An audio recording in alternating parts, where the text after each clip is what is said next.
Register now, son. Please, lads. Thrills. On XFM 104.9, I'm Ricky Gervais, with me Steve Merchant and Karl Pilkington. Yeah. Little Carly Pilkington, little baldy mank, whinging little twat. How are you? Yeah, all right, yeah. What are you doing? Happy? Feeling a bit happier today? You look as full of spunk, as they say in America.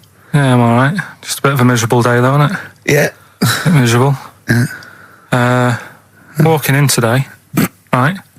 Do you know I walked through, like, the sort of the gay district of London and that? Right. You don't walk, you mince, don't you? Oh, just walking through on the way to work, and I'm always interested in their little shops and stuff that they have, right? Loads of their little shops. That's don't be ashamed of. If you want to go in and buy something, go in and buy something. I'm just having a look at, looking in the windows and stuff. Little postcard just near the entrance. Yeah. That's meant to tease people in, to make people go, that sounds good, I'll nip in. Right? Little postcard. Free butt plugs with every sale. That's great. How did we get from 5p off milk to free butt plugs with every sale? Wow. What society come to? Well, it's because we're liberated, Rick. Yeah. It's an open society. What did you buy to get them? You didn't buy... I didn't but what's the purpose? What, of a poster or of butt plugs? Butt plugs, because I really honestly You shove them up your arse, don't you? Whoa, slow down, bum. Shove them up your bum. Yeah. But when? Is that just like when you're doing whatever, doing stuff around the house? Or? I think it's not to keep things out. Is it like you would use a plug in the sink to keep, the water in the sink? Oh, if you're not gay. Get that? Oh, yeah, no, I know what you mean, yeah. I don't know. No entry. What is it? I mean, I don't understand what that's I don't know. I assume it either feels good or are they... well, I've got to be careful here. Or are they sort of like breaking it in? Right, yeah. Do you know what I mean? Like it's like a shoehorn. Sure. or It's like when you stick paper in your shoes if they're a bit tight. Or those people who sort of like put little bits of wood in their lips, and then as soon they've got big plates in their lips. Yeah. Same with the butt plug. It means you can, you're ready for anything. I don't know, do I? The Carl's face. Well, if you know what butt plugs are used for, then why not get in touch? Ricky.gervais@xfm.co.uk. What do you think? If there's any... I can't believe we're already on this subject. I know. It's 1:05 and we're I was going to say then, if there's any people who use butt plugs, and I was thinking that Carl would have said, well, they're not up yet. Yeah. Because they go out late. No, but what is it? We're award-winning people. We've written a TV not on show. radio though. Not on radio. We're rubbish on radio. I know, We've got nothing to lose. But I always say to you, Steve, that I like educating people and that. Now, the way I see it is I didn't know what they were. Let's phone to go. Someone know about butt plugs. All right, we'll get. No, get them on. Get them on. Ask them. No, because they might say something dodgy. Oh. Yeah, whereas, what have we just been doing? Just take a chance. Take a chance and tell them not to swear. Well, you tell them. Okay. Right, Steve, I haven't got my headphones on. Hello, who's that? Hold on. Who, sorry? Nicholas. Nicholas, hello, mate. You're not going to swear, are you? No, I'm not going to Keep it clean. Yeah. Keep them keen. What were you calling about? I'm phoning about your plugs. About, not my plugs, but sure, plugs in general. Do you know much about them? No, Are you a plug user yourself? No, I'm just thinking if maybe you've got some gay friends and you're spending the night at their place, you might want to use one.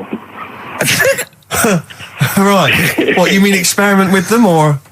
No, so you can make sure they're not going to do anything while you're asleep. Could I suggest, just lock the door? I mean, that is easier to me. Can I make a bigger suggestion? That's probably the most homophobic thing we've had said on the show today. Thanks very much for your call. Right, okay, good. Well, that's why we shouldn't put people on the line. Just, without checking first. I think Carl's made a good point. That's the calibre of listener we've got. God Gave Rock and Roll to You by Kiss on XFM 104.9. Ricky Gervais, Steve Merchant. I'm bloody glad he did, Steve. Thank you, I am. Cheers. Karl Pilkington's with us as well. He's learned some stuff while the song's been on. He's had a couple of calls, one from a bloke, one from a woman who worked at a sex shop, and you learned quite a lot. I could see your eyes widening. What have you learned then about butt plugs? I haven't really learned anything. I still don't understand. Yes, you have. No, but the woman was just saying, it spices things up a bit. Yeah. Well, what do you need to do that for? The end result is always the same, I think. So why complicate it? Do you know what I mean? Are you with me though? These people who say, you know, they do stuff all night, it's like, what's the point? That's why I like short stories and that. Yeah. Oh, brilliant. So excellent. I wish people could see what he looks like when he's talking like it. Oh, in fact, he's in Heat next week, Steve. Right. Yeah, they've put a picture of him. They could do the grab off the DVD, and he's behind the scenes, and he's got his little picture in Heat, and he hates it, don't you? Well, I'm a bit annoyed because I didn't want it in. Why are you worried? Just don't want people knowing what I look like and that. Why? Were you on the DVD? Yeah, but it's to public domain. Anyone can take it off there and put it on the paper now. But that's extras on a DVD, and I'm just thinking not that many people. If they watch it, they won't take it in, stuff like that. What are you worried about then? Just there's like me brother and sister and stuff who I don't see anymore. If they know what I look like now, they might. What do you mean if they know what you look like now? They've just got to imagine little Karl Pilkington with no hair. No, I've changed quite a lot because I work hard, don't I? So I've aged quite badly. Right. And I'm just thinking if they you used to have the hair of a Chinaman, didn't you? Sorry, why is it a problem for your brother and sister to see you? Because I don't see them anymore, do I? And they'll come out of the woodwork now. What? They're after your millions? No. So they're sitting at home, they're looking at Heat, and there goes Karl Pilkington. Oh, Karl's my brother. My brother. Oh, maybe I'll go and see him. I don't want the hassle. But they could find out where you are. What's the hassle then? It's just hassle of having friends and family and that. You mean this, don't you?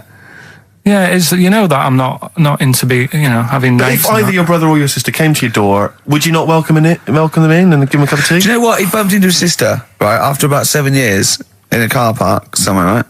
And she went, oh, I got a picture of my new kid. Do you want to see it? He went, not really. All kids look the same. And she went off in half. Unbelievable. Yeah, but that's the problem though, isn't it? She hadn't seen me for years and years. That's the way I am. I'm not like being rude or anything. I'm just says what comes in my head. Oh, don't give me that. Don't do that. I'm not rude. It's what comes in me head. That's a rubbish excuse. Not rude. Know me, know my ways. Yeah. Right, am I wrong then? Let's look at it. Let's look at what I said. There's an ounce of Obama's cakes. Know me, know my ways. Get out, you twiddle flunt. What is that? What sort of philosophy is that? Know me, I'm rude and take it, I'll leave I'm not being rude. You are being rude. What, saying that all babies look the same? It's your nephew. He didn't even bother to have a look. You could have been courteous and had a look at the picture. If it was a first, I'd say fair enough, but she's got loads of kids. Oh, fair enough.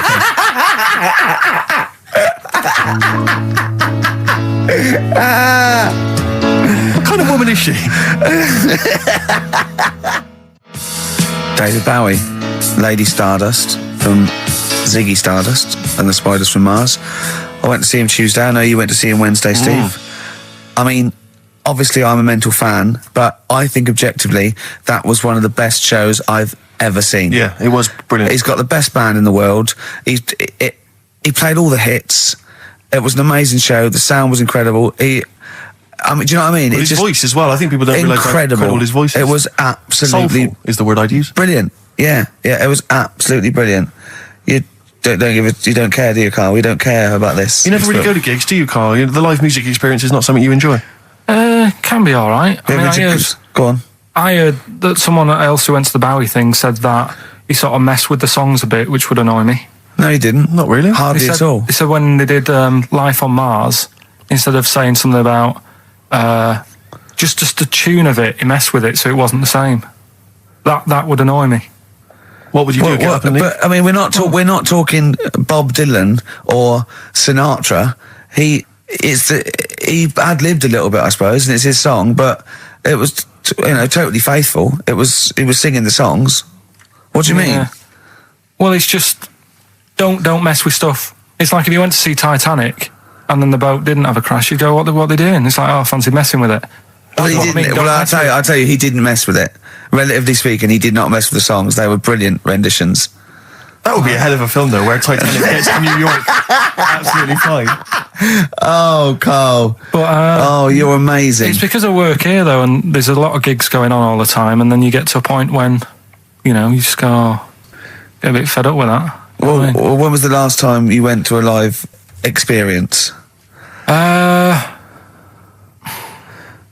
Well, I've been to gigs, but the one that springs to mind probably is when I first sort of tried a gig out, and it wasn't a music one. It was Bottom. Do you know with Bottom the live thing with Rick Mail and Adrian Emerson. Yeah, in When Manchester. was that? Years ago, because it was in Manchester in about, I don't know, 87, 88 or something, and I was set up for a blind date. Right, this a mate of mine sort of set me up to see this. What? girl. So you said let's go to Bottom? Well, I didn't tell her. I just said meet us at the Apollo. I bet she was over the moon, 8 wasn't she? o'clock, met her there. I said right. there you go. Romantic. Going to see some middle-aged men run round in pants. Brilliant. Well, it's good. It's one of them things that afterwards you've got something to talk about, haven't you, and stuff. Yeah. So And was it a good gig? Yeah, it was all right. Sort of bought some April fruits and that at the start of the night. Yeah. I think she liked that. And then we watched Bottom. Then afterwards had a bit of a chat. And then You didn't see her again, I take it? I would have done right, because she was all right looking and everything. Yeah. But when we were chatting, she said she had a problem with a marrow What? and that. She what? She had a problem with a marrow. She had a problem with her marrow. Yeah.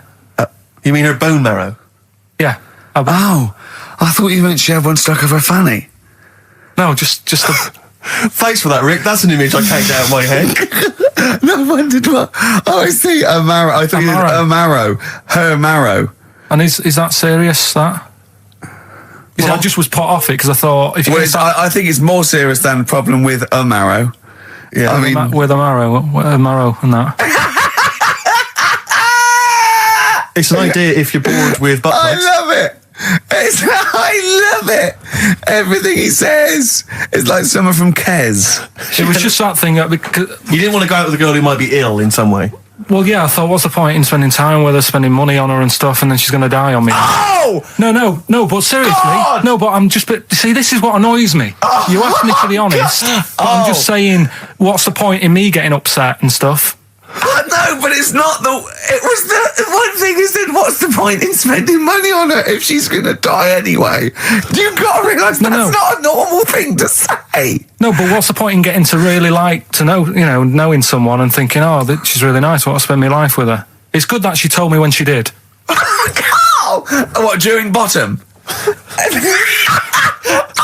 This is the most amazing thing you've ever said. Steve, don't you understand what I'm saying? But no, because what? Well, firstly, it's the assumption that she's going to drop dead, and you're going to think, well, I just bought her some April fruits. I'm livid. I don't know what it means when you got a problem with a marrow and that, but she looked pretty serious when she was talking about it. So I was like, oh. Christ almighty. I don't understand what's so bad about her. Play a record. I'll tell you. I'll explain to you during the break. Play a record. Libertines? Yeah. If you're morally objectionable, why not email ricky.gervais@xfm.co.uk? It's okay, he's an idiot. True. Modest Chambers, Kings of Leon on XFM 104.9. I'm Ricky Gervais, with me Steve Merchant and Karl Pilkington. Steve, Yes. I want to talk to you. I think it was might have been Wednesday night. I was in the pub. Phone goes. The car goes, "You're watching that thing about parasites?" Right. I went, "No, I'm out." He went, "Oh, fella with a maggot in his head." Fellow with a maggot in his head. Yeah. And they go, "Oh no, he's pulling it out now." Oh God. I said, "Well, I'll get it. I said, "Yeah, see you later." About 5 minutes later, I get a message on my phone. Beep, beep. I look at it. It just says, "Oh no, there's a fella with his fish up his cock now." There's a fellow with a fish up his cock. Yeah. Right. Okay. Do you want to explain that, Carl? Is it one of those little ones that swim up if you're having a slash in the Amazon? Yeah. Yeah. That's weird, isn't it? But it was still like stuff like that. It started off with What does the fish do when it gets in there? just sits there. Why? Well, what else can it do? No, but why does it go up there? Don't know. I didn't listen to that bit. There's a bit. It started off with a fella who had a bit of meat and got a tapeworm inside him. Yeah. And he grew it for however long, and then it came out at the end. It was about 7 foot long. On purpose? Yeah, he did it on purpose. Yeah, for the program, right? I think probably slimming, isn't it? Well, I was thinking that could I mean, you're a fan of Waller. Could he purposely have about 8 of them? What, Rick Waller? Yeah. It's a good idea.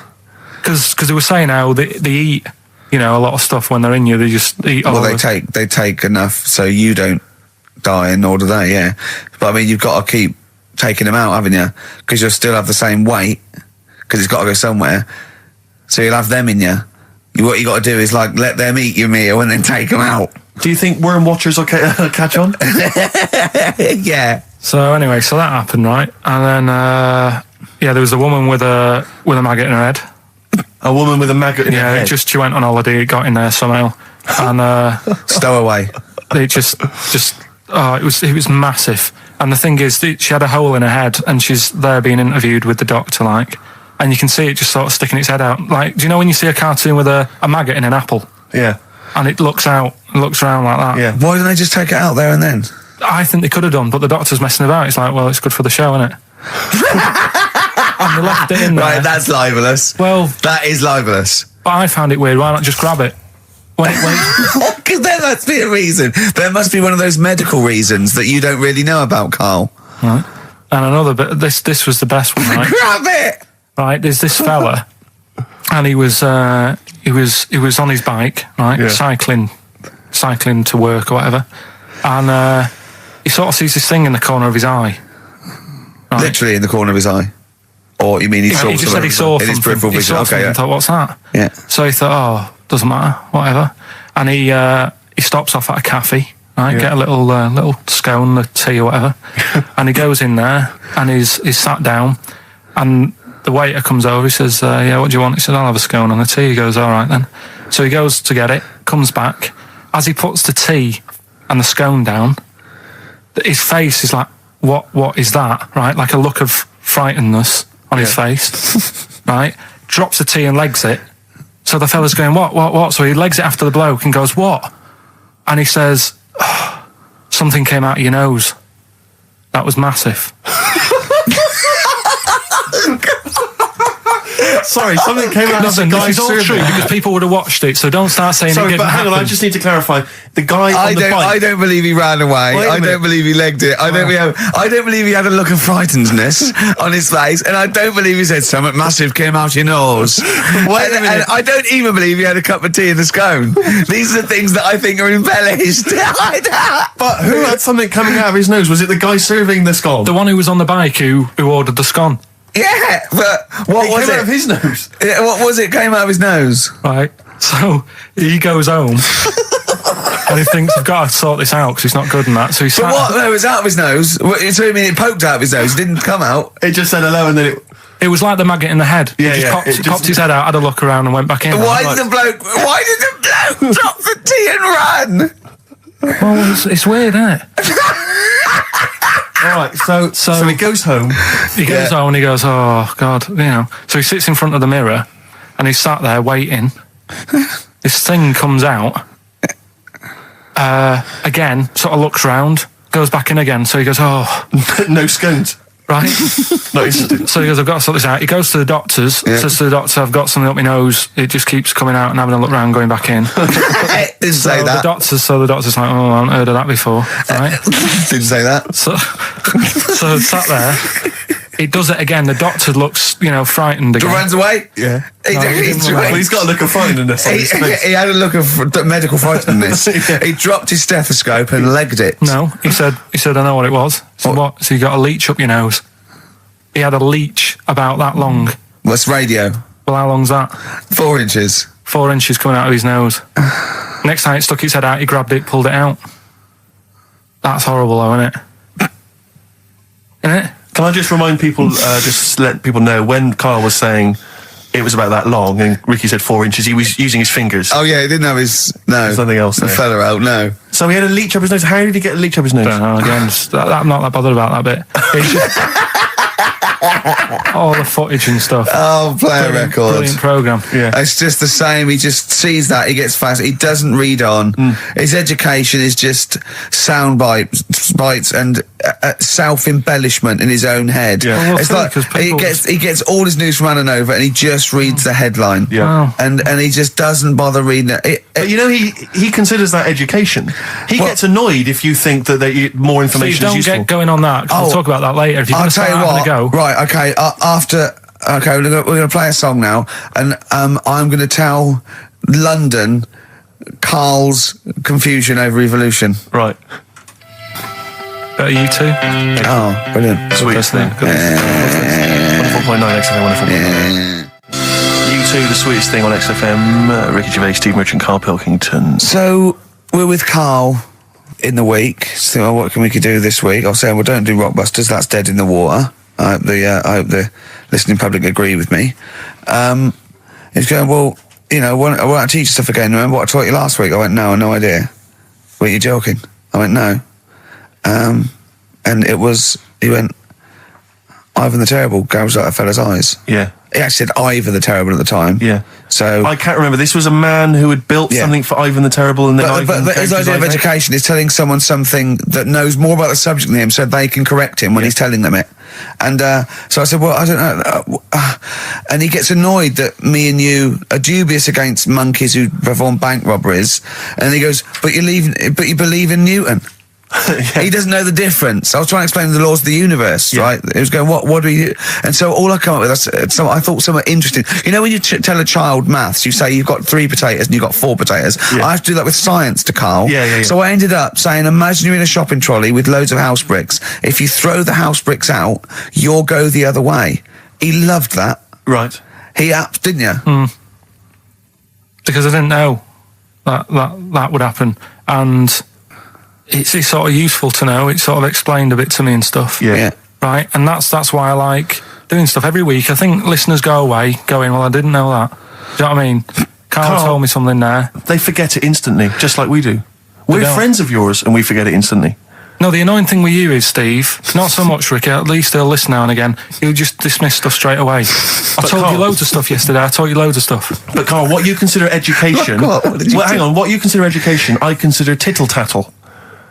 Well, it's not education. Do you know what I mean? You seem to think it's education. It's just kind of gossip, stories you've sort of half read. Right, all right. Example of yesterday. Goldfish have longer memories than people think they do. Yeah. You said no, it's rubbish. No, we didn't. We said, where'd you get that from? Where'd you get information from? Yeah. There's not enough information there for it to be educational because it's also relative. Think. I don't know. Because that as a statement, it has no objectivity. Goldfish's memories are longer than some people think. That isn't a fact. Exactly. Because we don't know how long do people think a goldfish's memory is. Do you see what that isn't a fact? Whereas Newton's laws of physics and the universe are. Right. Yeah, but it was just a little thing. And I taught you more than that. I said about there's loads of Chinese people, if you put them in a line, you can't get to the end of it. I don't know what that means. I don't know what that means. There's loads of Chinese people. We know that, but what? If we put them in a line, we can't get to the end of it? We just say there's about 1 billion Chinese people in the world. But what really annoys me is, right, I read something on the internet the other day, because I'm always trying to learn stuff. Yeah, no, you are. I know you are. Right? Yeah. And you're having a go at me because you're saying, well, what does that mean? Yeah, there was a report on, I think it was on Anova or BBC News website. It said, the world may end in 32 million years. Right, first of all, it says may, it doesn't say it will. And 32 million, who's going to argue with that? And yet they're allowed to put that on a website. You're not having a go at them. No, but you didn't read on. There's more information. That wasn't meant to be a news flash to worry people. That was like, oh, scientists have discovered that possibility. That was just like. Yeah, but again, possibility. No, but Karl, but there's other paragraphs that you haven't read. You see, that'll have to give explanations as to why they think that might happen. So therefore, it becomes a news item. It becomes educational. It's not just the headline, the bullet point. The headline's just supposed to draw you into the story so you read on. Yeah. That's not all the information. But then I was trying to come up with things to excite you, and I realised that I was opening a can of worms. I was trying to come up with facts for him. He was going, give me facts. So I said, oh, okay, why can't an owl, why does an owl have to turn its sort of head 180 degrees? And I said, it's because the eyes are so large, it has to have a huge focal point for its sight, that they can't move within the skull, right? And he went, well, why'd they do that? Why didn't they just do it, give them normal eyes, and then after I've turned their head? I went, what do you mean? Why didn't they? He went, well, whoever did that. I went, well, it was evolution. He went, it's like giraffes. I read the giraffes grew their necks to eat food. So they didn't grow their necks to get the food. The ones that had upshots lived longer and so got the food and passed on their... He went, yeah, but why didn't they just give them wings? I went, why didn't who just give them wings? He got angry and went, whoever gave them the necks. his understanding of evolution made me fall on the floor. Who do you imagine is they? Because you don't believe in God, do you? So who is it you imagine is they? Well, whoever made us sorted us out. Who? I don't know, it just happens, doesn't it? Yeah, exactly. Well, Carl, there's no will to evolution. It's natural selection, I isn't still it? don't get it, though. We talked about an hour, didn't we? I know. Yeah, but to be fair, I watched as Ricky tried to give you actually what was quite a concise and educated version of evolution. He tried to explain it to you, and I have never seen a person lose interest quicker. But I tried to use actual fact, then I tried to use metaphor and analogy, then I showed you some computer programs to show what biofeedback is and everything. I tried all these things, and Steve's right. You were looking out the window. Have you ever spoken, Carl, to someone who's got Alzheimer's disease? And you try to explain who you are, and they're listening, and then that's what you're like. It's extraordinary. But listen, seriously, I went home, I found this book, I found a couple of facts which I think are more up your street. Evolution, a little bit complicated, a little bit big. But this one, I think we may have mentioned it before, I think you'll like this. This is from a book of facts and trivia. The Egyptians trained baboons to wait on tables. That's interesting to you, isn't it? Yeah, that's pretty good. Yeah. Have you got any more there? I'll see if I can find He's interested. Yeah. Can get the staff. That did happen, You yeah? play peanuts, definitely happened, you get yeah. monkeys. And then what did they go off and do after that? Well, it doesn't say. So I love the fact that he thinks, right, okay, so in his mind, it's now the monkey going, it's 5:30, I'm off, you know I was going early today, and they go off maybe dancing or something, or they come in late. No, I assumed what you meant there is that was their first career move. Yeah, and they went on. It's like actors waiting to be discovered. Play a record. Just one more before you play a record. Go on, then. You'll like this. Peter the Great. You ever heard of Peter the Great? No. Okay, well anyway, Peter the Great had his wife's lover executed. You'll love this, Carl. Right, so his wife had a lover, he had him executed, and he put his head into a jar of alcohol, and his wife had to keep it in her bedroom. Do you understand? That's every time every morning she'd wake up, and there was her lover's head in a jar. Who took his head off? He took his own head off. Play a record. Play a record. She had a lover, and never mind. Never mind. It couldn't be any more concise. Mad World on XFM. We just had a text, Rick, from Andrew Barnes. He says he watched the same documentary, it would appear, as Carl did in the week. And he says here, just to clarify, the leech nose man got it up there when drinking from a muddy stream. And he goes on, one can only imagine the frightenedness he experienced.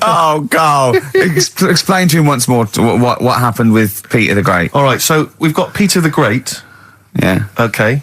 And his wife had a lover. That's another man. Another man. Not Peter the Great. She was having an affair with someone else. Right. And Peter the Great, he found out about that. Okay. Yeah. So he sliced off this bloke's head. He killed him. He executed him. Right. Were you with me so far? The fella who Jesus. She was seeing for a bit. Yeah, there's only two fellas involved. There's two people involved. One's Peter the Great, the other one's not. Right. The guy that's not Peter the Great, Derek the Terrible. Derek the Rubbish. Yeah. Right? He's having an affair with Peter the Great's missus. So Peter the Great slices off his head, puts it inside a jar of alcohol to preserve it, and puts it in his wife's bedroom. So every morning she wakes up, she sees her dead lover's head. You'd have thought he wouldn't have wanted to remember, wouldn't you? Oh. Best bury the head so she don't remember. Well, it was a reminder so as not to put it about. And did it work? Oh, I don't know.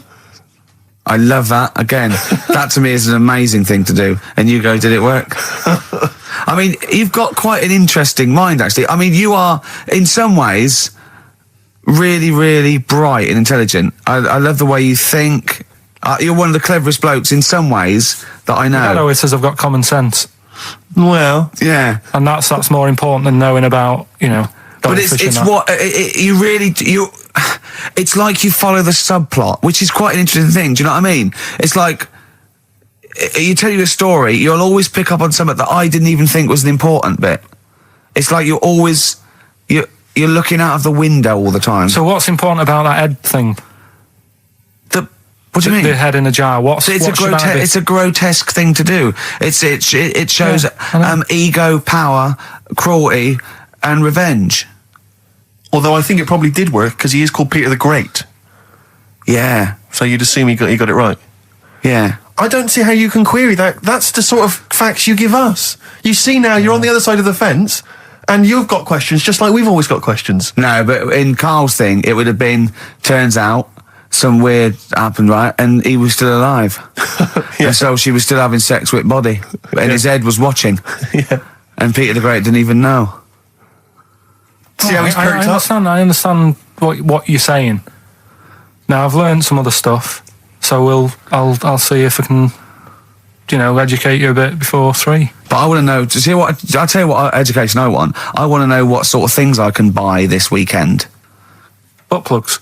No. Have you got any adverts? Oh, yeah. XFM. It's My Life and No Doubt on XFM, the version of the Talk Love it. song. Love it. You've enjoyed that, Rip? Yeah, on XFM 104.9. Right, Carl. This is where he shines. This is what Carl gets Mondays off for. Yeah. Okay, Carl, what is it? You want to explain this? It's the bit when I'm in a film and sort of edit me into it, so I'm like an actor in a major film. Yeah. We've done Kes, we've done One Flew Over the Cuckoo's Nest, Shining, stuff like that. Mm-hmm. This week, it's A Few Good Men. Brilliant film. Brilliant film. With Jack Nicholson and that. Yeah. So you listen to this, and we'll give the question later on, probably. Let's give it after this. All right. Yeah, we'll give it after we've All heard right. the clip. I haven't really got one sorted, but I'll think of one whilst it's on. So have a listen to this, take everything in, and then the question at the end. So it's a scene where it's the court case. Yeah. All right? All right. All rise. Call your witness. Yeah, he's just coming now. All right, Jack. Colonel, What? I'd appreciate if he would address me as Colonel or Sir. I believe I've earned it. Defense counsel will address the witness as Colonel or Sir. All right. All right, Colonel. Bit smart today with all the army stuff on. You ever served in an infantry unit, son? Nah. Brother did. He was in the army. Got kicked out though because he went for a packet of fags in a tank. Weird that, isn't it? No, it's not. It's tragic. I wouldn't say it's tragic. I'll show you something tragic. I always carry this book around with me. I always show it to people. It's got like the top 50 weird people in the world in it. Right? It's all sorts of weird stuff in it. Look at this one here. That's a fella, right? He's got 2 heads. And the weird thing is, right, is the top 50 weird people in the world. He's at number 50, he's got 2 heads. Right? Makes you wonder what's going to be at number 1, doesn't it? Are these really the questions that I was called here to answer? No, but look at it. Imagine if you were his mate. You wouldn't get a word in edgeways, would you? If And you maybe he didn't have any friends. Probably right, they say, don't they? They say 2's company, 3's a crowd. So, Please tell me that you have something more, Lieutenant. yeah, I got loads more. For this fella at number 36, look at him. 3 legs. Little fella with 3 legs, right? Guess what his job is? My answer is I don't have the first damn clue. Well, I'll tell you. He's a juggler. I beg your pardon? He's a juggler. This is ridiculous. I know it's ridiculous. You're probably thinking what I'm thinking. Why wasn't he a footballer? Be great at keepy uppies and that. Wouldn't he? I'll answer the question. You want answers? It's just that I'd like to know the truth. Because, You can't handle the truth. Gentlemen, well, I've paid for the book, so I think I'm entitled to know why I you don't did. give a damn what you think you are entitled to. you better get somewhere fast with this, Lieutenant. What about this one then? This lad here, he's 12 years old, he looks 48. What do you think? No. Why not, though? You said you didn't want to know any more about the juggler. You didn't say you didn't I want to know know what any more I about said. I don't have to have it read back to me like All I'm... right. Lieutenant, do you have anything further for this witness? Well, just wanted to know if you thought Mr. Webfoot at number 42 should have took up swimming, but... Absolutely. Yeah, you'd say that now, wouldn't you? Forget it. Well, I don't know what to say, really. That's Karl Pilkington in the film A Few Good Men with Jack Nicholson, acting alongside Jack, and I have to say, giving him a run for his money. I think Carl is a really good actor. I genuinely think that. Should we put him in something? Yeah, definitely. Okay. Right, what's the question? What's his forte, do you think? Just sort of playing that sort of stuff. Okay. Deep stuff. Okay. Yeah, so we can sort that out. Think of a question there out of that little lot. You've not got one? Well, I've got what. It was at number 36, whatever it was. What was it? Don't know. Let's. It was number 50. It was at number 50. Yeah. All right then. Okay. Yeah. Who's number? What? Yeah. Well, yeah. What was odd about the guy who was at number 50 in the 50 weirdest people list? And just text in 83 XFM and put your address on there as well and that. What prizes are there, Carl? Loads of stuff. Yeah. Let me just have a quick look. Oh, that's actually not bad. There's Lord of the Rings on there. Michael Palin's Around the World in 80 Days. If you've not had a chance to see that yet, it's been repeated about 80 times. Look Around You, which is an excellent show. That's it's brilliant. brilliant. Seen that. There's some other good stuff. That's not too bad. And also the relatively poor stand-up DVD, Ricky Gervais's live Animals show, which is mediocre. Can't give him away. Yeah. All right. And you can win all those prizes if you can answer which question again? Who was the fella who was at number 50 in my book? What was up with him? Excellent. Right, so let's got to play Thorns. some Thorns. Yeah? It's the most beautiful track. I can't get enough of this. You'll love it. You'll love this. Carl, come on, what's the matter with you? Oh, Thorns. that's No Blue Sky. Beautiful, isn't it? And that great track. it's all right. Yeah. Just had an email, yeah. That woman who opened the Office script could have her head cut off, apparently. When a letter is posted, it becomes the property of the Queen until it reaches the person it was meant for. By opening it, she's committed treason and could be killed. I don't know if you're familiar with this story, Carl, are you? Go on. Apparently, some copies of the Office Christmas specials, scripts, got sent to the wrong address, some woman, and I don't know what you do in that situation. Normally, if I get mail that's not addressed to me, I just give it to the postman or put it back in the postbox. Radio 1 tried to speak to her, but apparently she's got a gagging order, which makes us think that she sold it to the Sunday. So we'll read it. We'll read the plot of The Office tomorrow in the Sunday papers, which ruin it for some people. Ruin it for a lot of people, yeah. But the other thing is, I mean, if it was sent to her, obviously her name wasn't on it. Oh. If that's true, in which case, I think that's quite a serious offence, isn't it? I would hope so. I mean, I would hope that, if I sent something in an envelope, it was... But the BBC, the BBC thinks that because the person they said it was meant to be sent to got his, he thinks maybe that's an excuse. Maybe someone gave her the script and said, don't say it came from me. Yeah. So... I don't know, maybe she's protected someone, I don't know. Yeah, well, I mean, if that is... Well, either way, don't sell it to a newspaper. Well, It's just the kind of mercenary nature of it that I loathe, you know? It's the fact that it's only just now makes me wonder if she had it there lying around in her house and someone said to her, well, why don't you go to the papers? Yeah. Try and flog it. But I just don't think she's going to get a lot for it, because people are going to see it soon. It's not like it's the Hitler Diaries. Well, they're not very well written. But, I mean... I don't know. I tell you what I'm frustrated by. It's just the fact that it's like we've worked hard to give people some kind of pleasure for this Christmas, you know, because a lot of people are very depressed, Rick, very low at this time of year. They've not got what they wanted. But we're trying to cheer them up, give them a bit of happiness. Yeah, but I think she'll be happy if she gets a lot of money. True. I don't know. I think it's just tacky, really. It's like, well, I just say, if you're a fan of the show and you don't want to know what happens, then don't read the Sundays tomorrow, or at least avoid it when it says we tell you what happened. But the papers might not ruin it. The papers might go, we've got them, but we're not going to ruin it for people. Well, That'd be a nice gesture. Ideal. But I don't know. All I can say is it's a good job that I send out the prizes. Because that Michael Palin Around the World in 80 Days will be going to the person who won it. Yeah. And if someone else receives it, they better not try and, do you know what I mean, keep it. It should go to the winner. Yeah, exactly. Right. That is a very good point. So, be warned. Don't open things that weren't addressed to you. Yeah. Pandora's box. There's some sort of lesson there. Yeah. What happened? All the evils of the world, wasn't it? Pretty much. What? Yeah. Oh, don't try to explain it to Carl. No, Pandora's box. Go on. Well, told not to open it, opened it, released all the evils that are in the world now.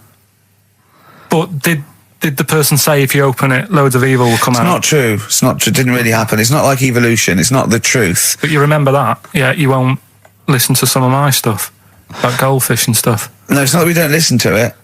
It's that you would pass off how all the evils in the world got here. Because on Ananova it would be, Pandora opens box. Actually, speaking of headlines. Oh, here we go. Okay, look. Imagine if Pilkington was on News at 10 Okay. We should just explain, you cannot be bothered to read an entire news story. You get everything you need from a headline, don't you?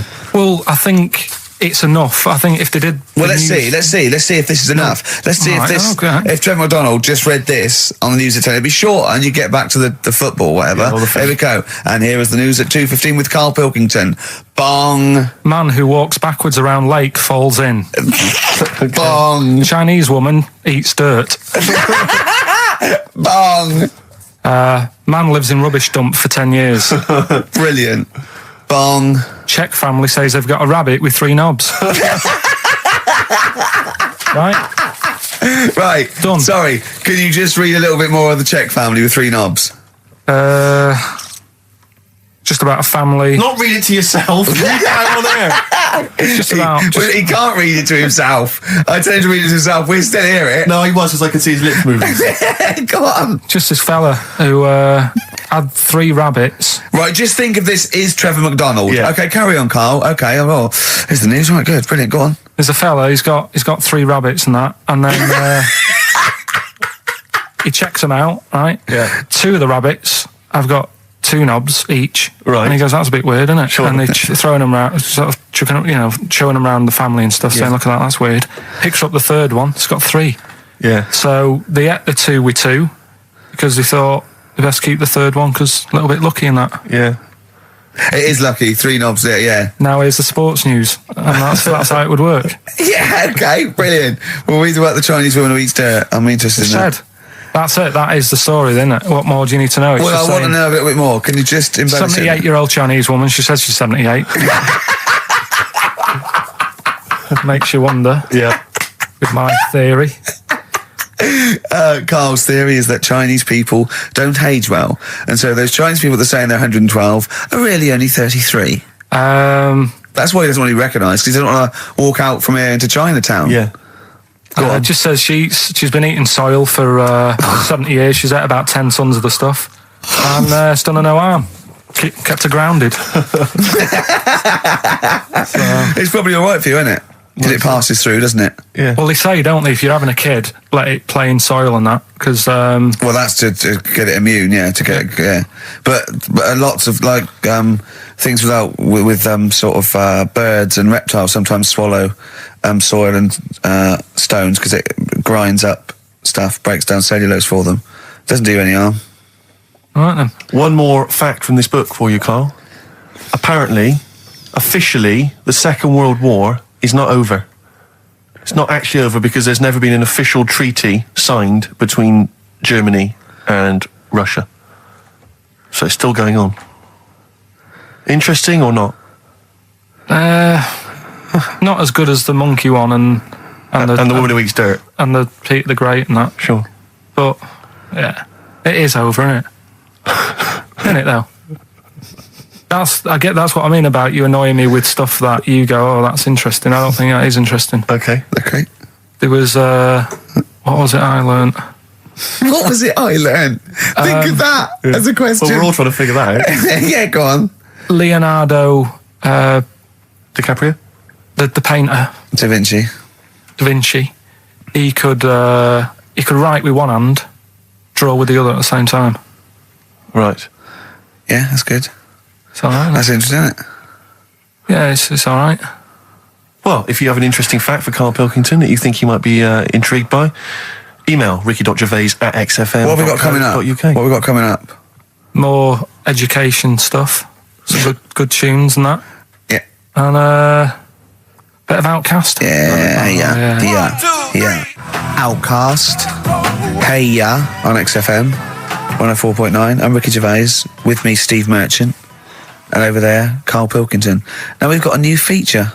Well, I don't know if it should become a feature every week, Rick. I'm not sure it's got legs for that. But maybe in the absence of Rockbusters. Basically, I was looking through the pigeonhole, and we got a lot of stuff sent to us, a lot of junk, stuff we don't really want. Yeah. And a lot of people, for some reason, they send begging letters, a lot of that. We get sent a lot of CDs by people, bands, artists who have not yet been signed. Maybe they've knocked something together in their bedroom. They got a band, and they just, for some reason, they want our feedback. They want us to sort of give them some thoughts on what they think, where they're going wrong, stuff like that.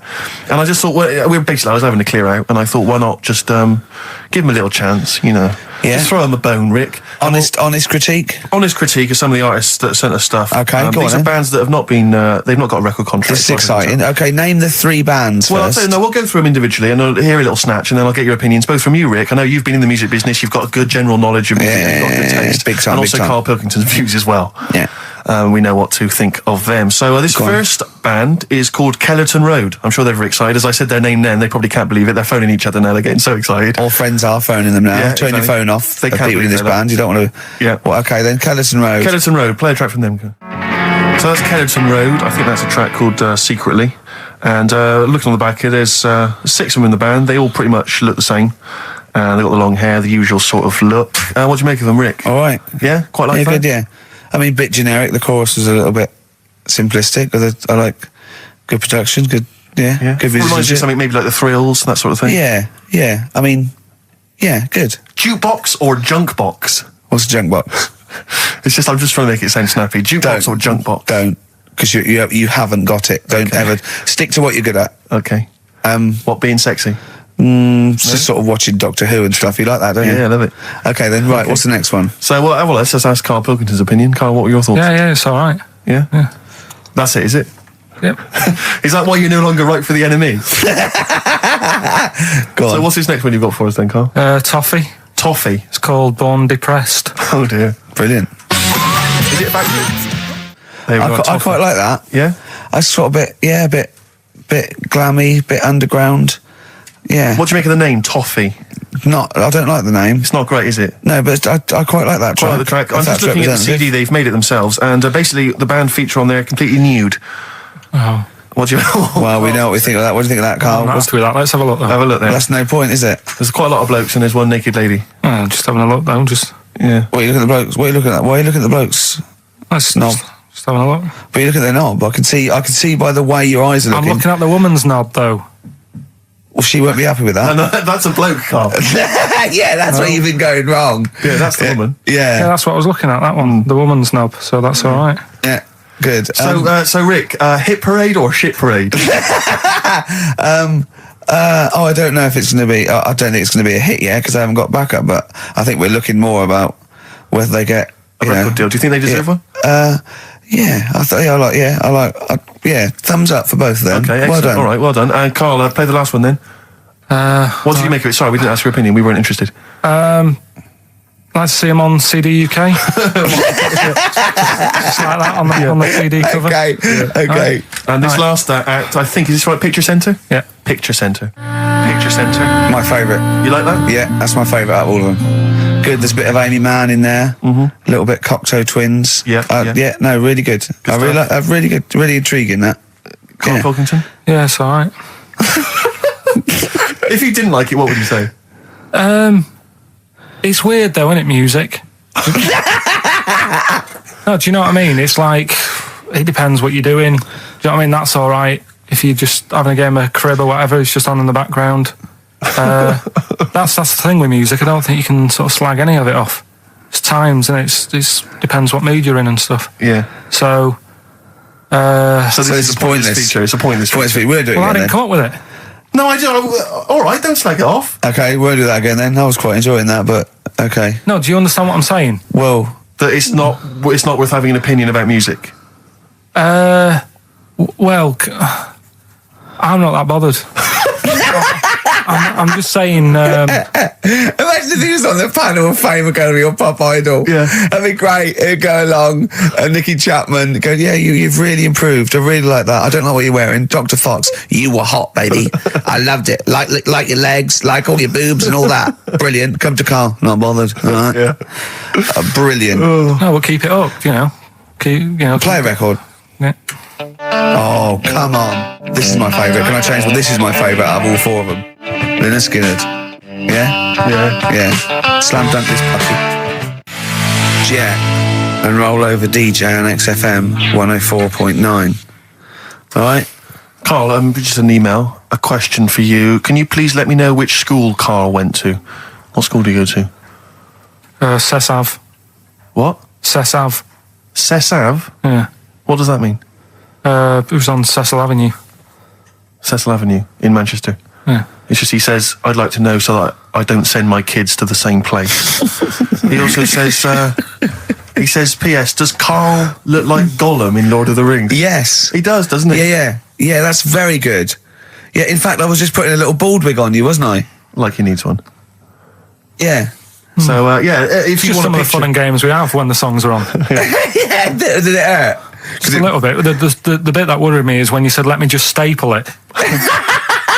Yeah, well, I was trying to get it under your chin because it looked funnier, and he was scared. Oh, I remember. Do you remember I did that thing with the tea towel? Have you told Steve about that? I don't think I have. It's not something I'd shout about, to be honest. Go on.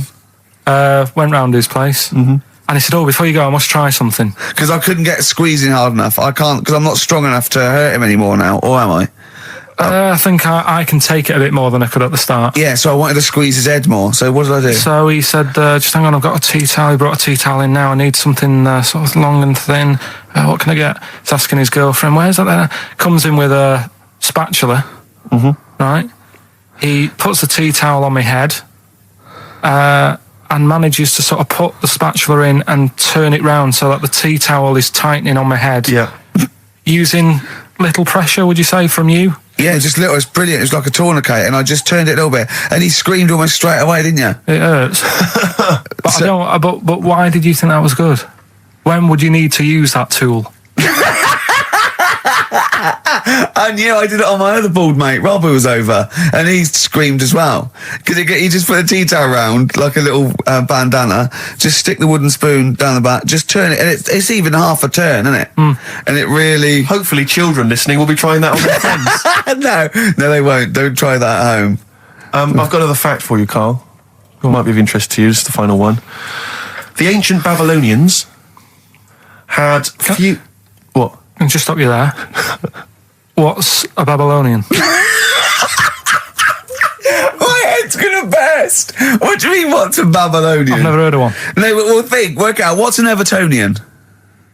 Someone who supports Everton. Well, or from. From Liverpool. Yeah, so what's a Babylonian? It's from Baba.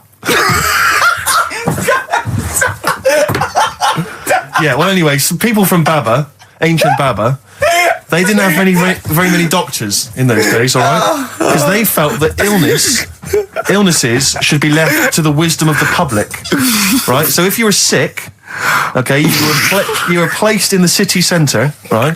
And then a passerby... Outside Baba. Outside Baba. And a passerby who had suffered from the same ailment or who had seen it treated in the past, they would pass by, they would give them advice on how to be cured. Do you understand? So there'd be no doctors, just people passing by would see, they'd say, what's wrong with you? And they'd say, well, blah, blah, blah, I've had the same thing, here's some advice. And pedestrians were forbidden to pass such an individual without inquiring about the complaint and prescribing for it if they knew how to. So hang on, so there's someone ill. Yeah. It's outside the town hall. Yeah. People walk past, go, what's up with you? They go, oh, my foot hurts. And they go, you've got to do this to get rid of that. Yeah. And were they ever right? Well, what do you mean? Were they ever right? Well, how do we know? What are you telling me? What? What have you just told me? What am I meant to take from that?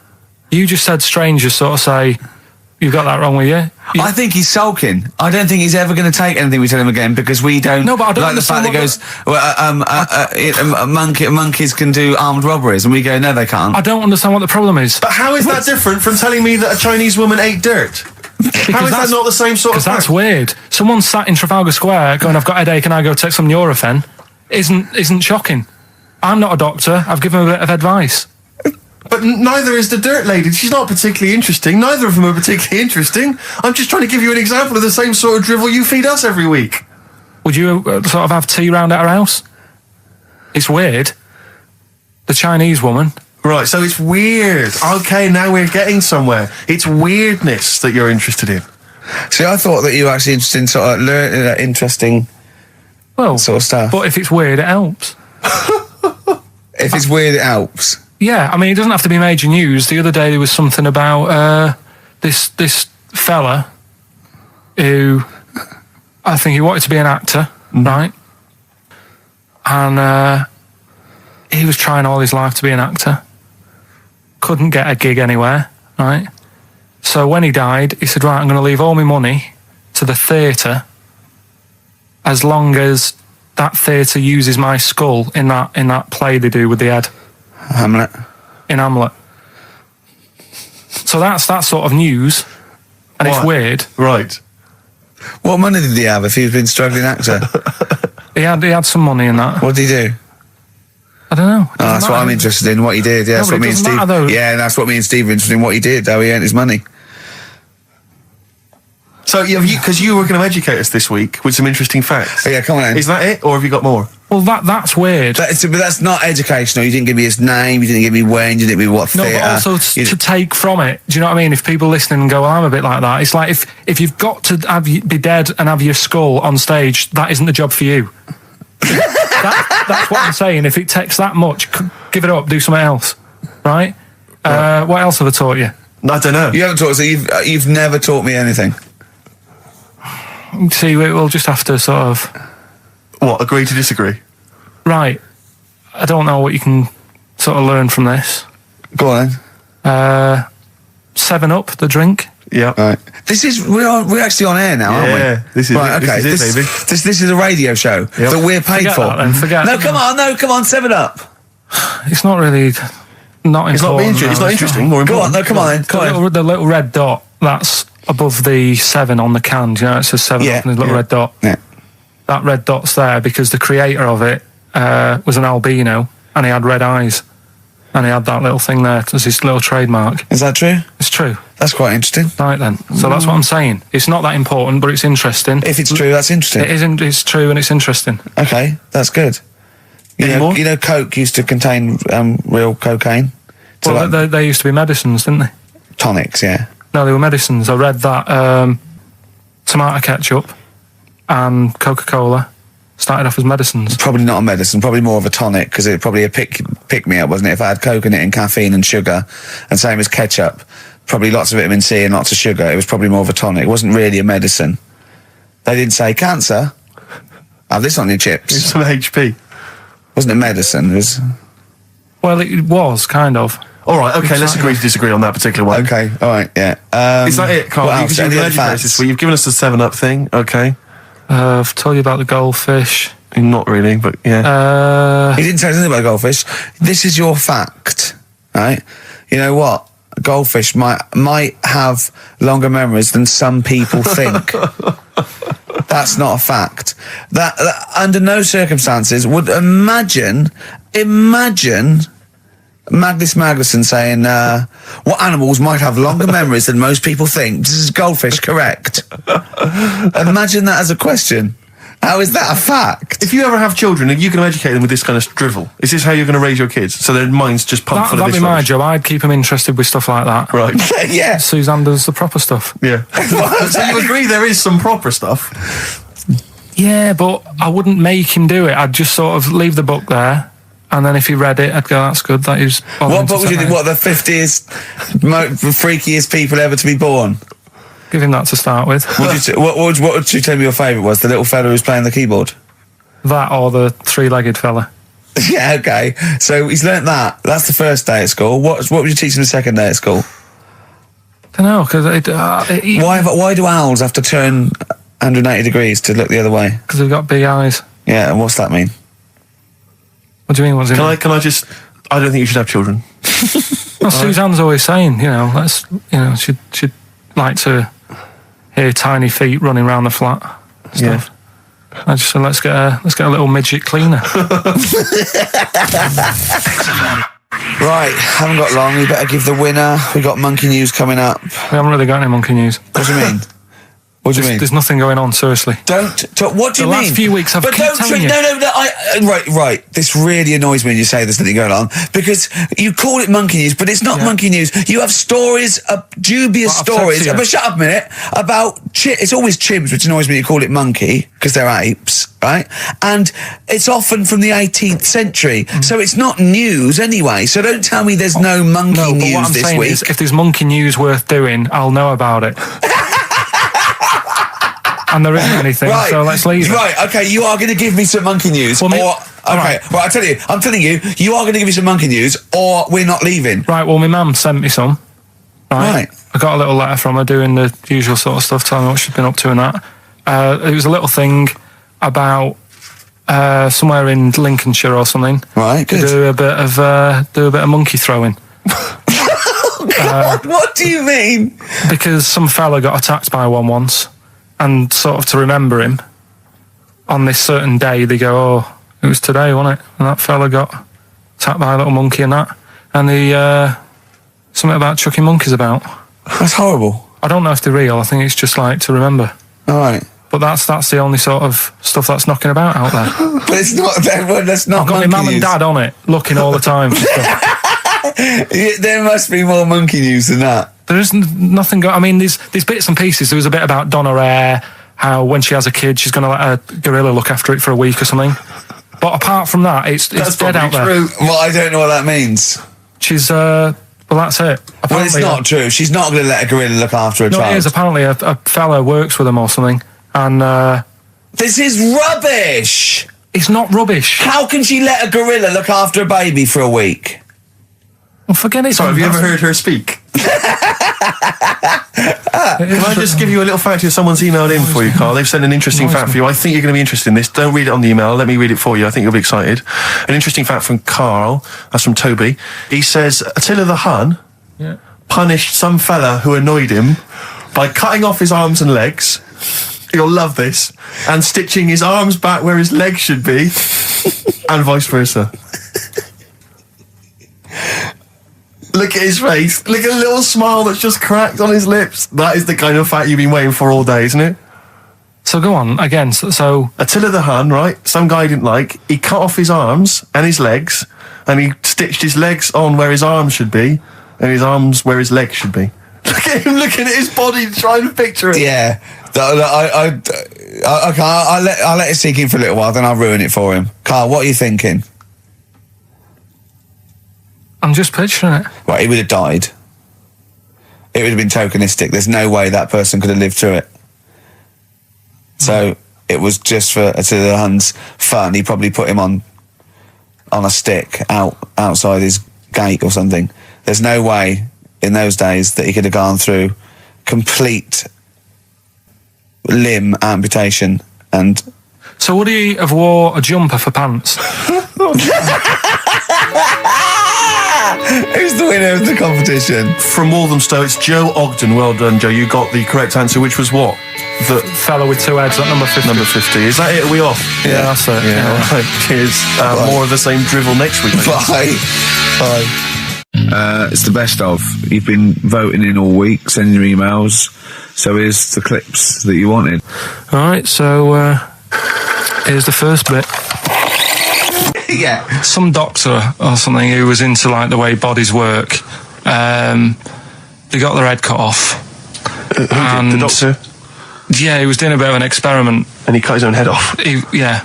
Okay. And it was about, he said, when my head's in the basket, I'm going to blink my eyes. Right. Okay, sorry, hang on, let him finish. And, so the doctor has chopped his own head off, and he's told everyone, I'm going to blink my eyes. He's in the basket, and he goes like, right, I'm going to blink my eyes about, as many times as I can. So quick, count them.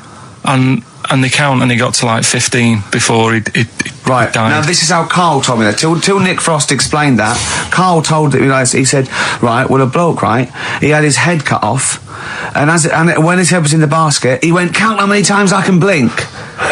And I went, well, that's rubbish. He went, no. And Nick went, well, no, he actually said, when my head's in the basket. He went, and Carl went, all right. I said, Carl, do you know the subtle difference? Do you see the subtle difference? I have to say, though, guys, I still don't really understand what went on there. You've both lost me. The story is that a bloke who'd been found doing... you mean that Carl just explained it and that was a clear version? Because I still don't know what you're talking about, Carl. Well, this bloke had his head cut off for experiments against God. He was a doctor in in olden times. Yeah. And when they cut his head off, why did they cut his head off? Because it was he was crimes against. Exactly, he was executed. Yeah, and he said to his assistant, "When my head's in the basket, I'm going to blink. Count how many times I blink and write it down as an experiment." Right? Karl told it to me like his head was cut off and he went in the basket, and when his head was in the basket, he looked up and said, "Count how many times I blink." Yeah, I love that. I love the difference in that story. Yeah. Both rubbish, but one's possible and one isn't. You believe anything that you're told, except when we tell you the truth. What?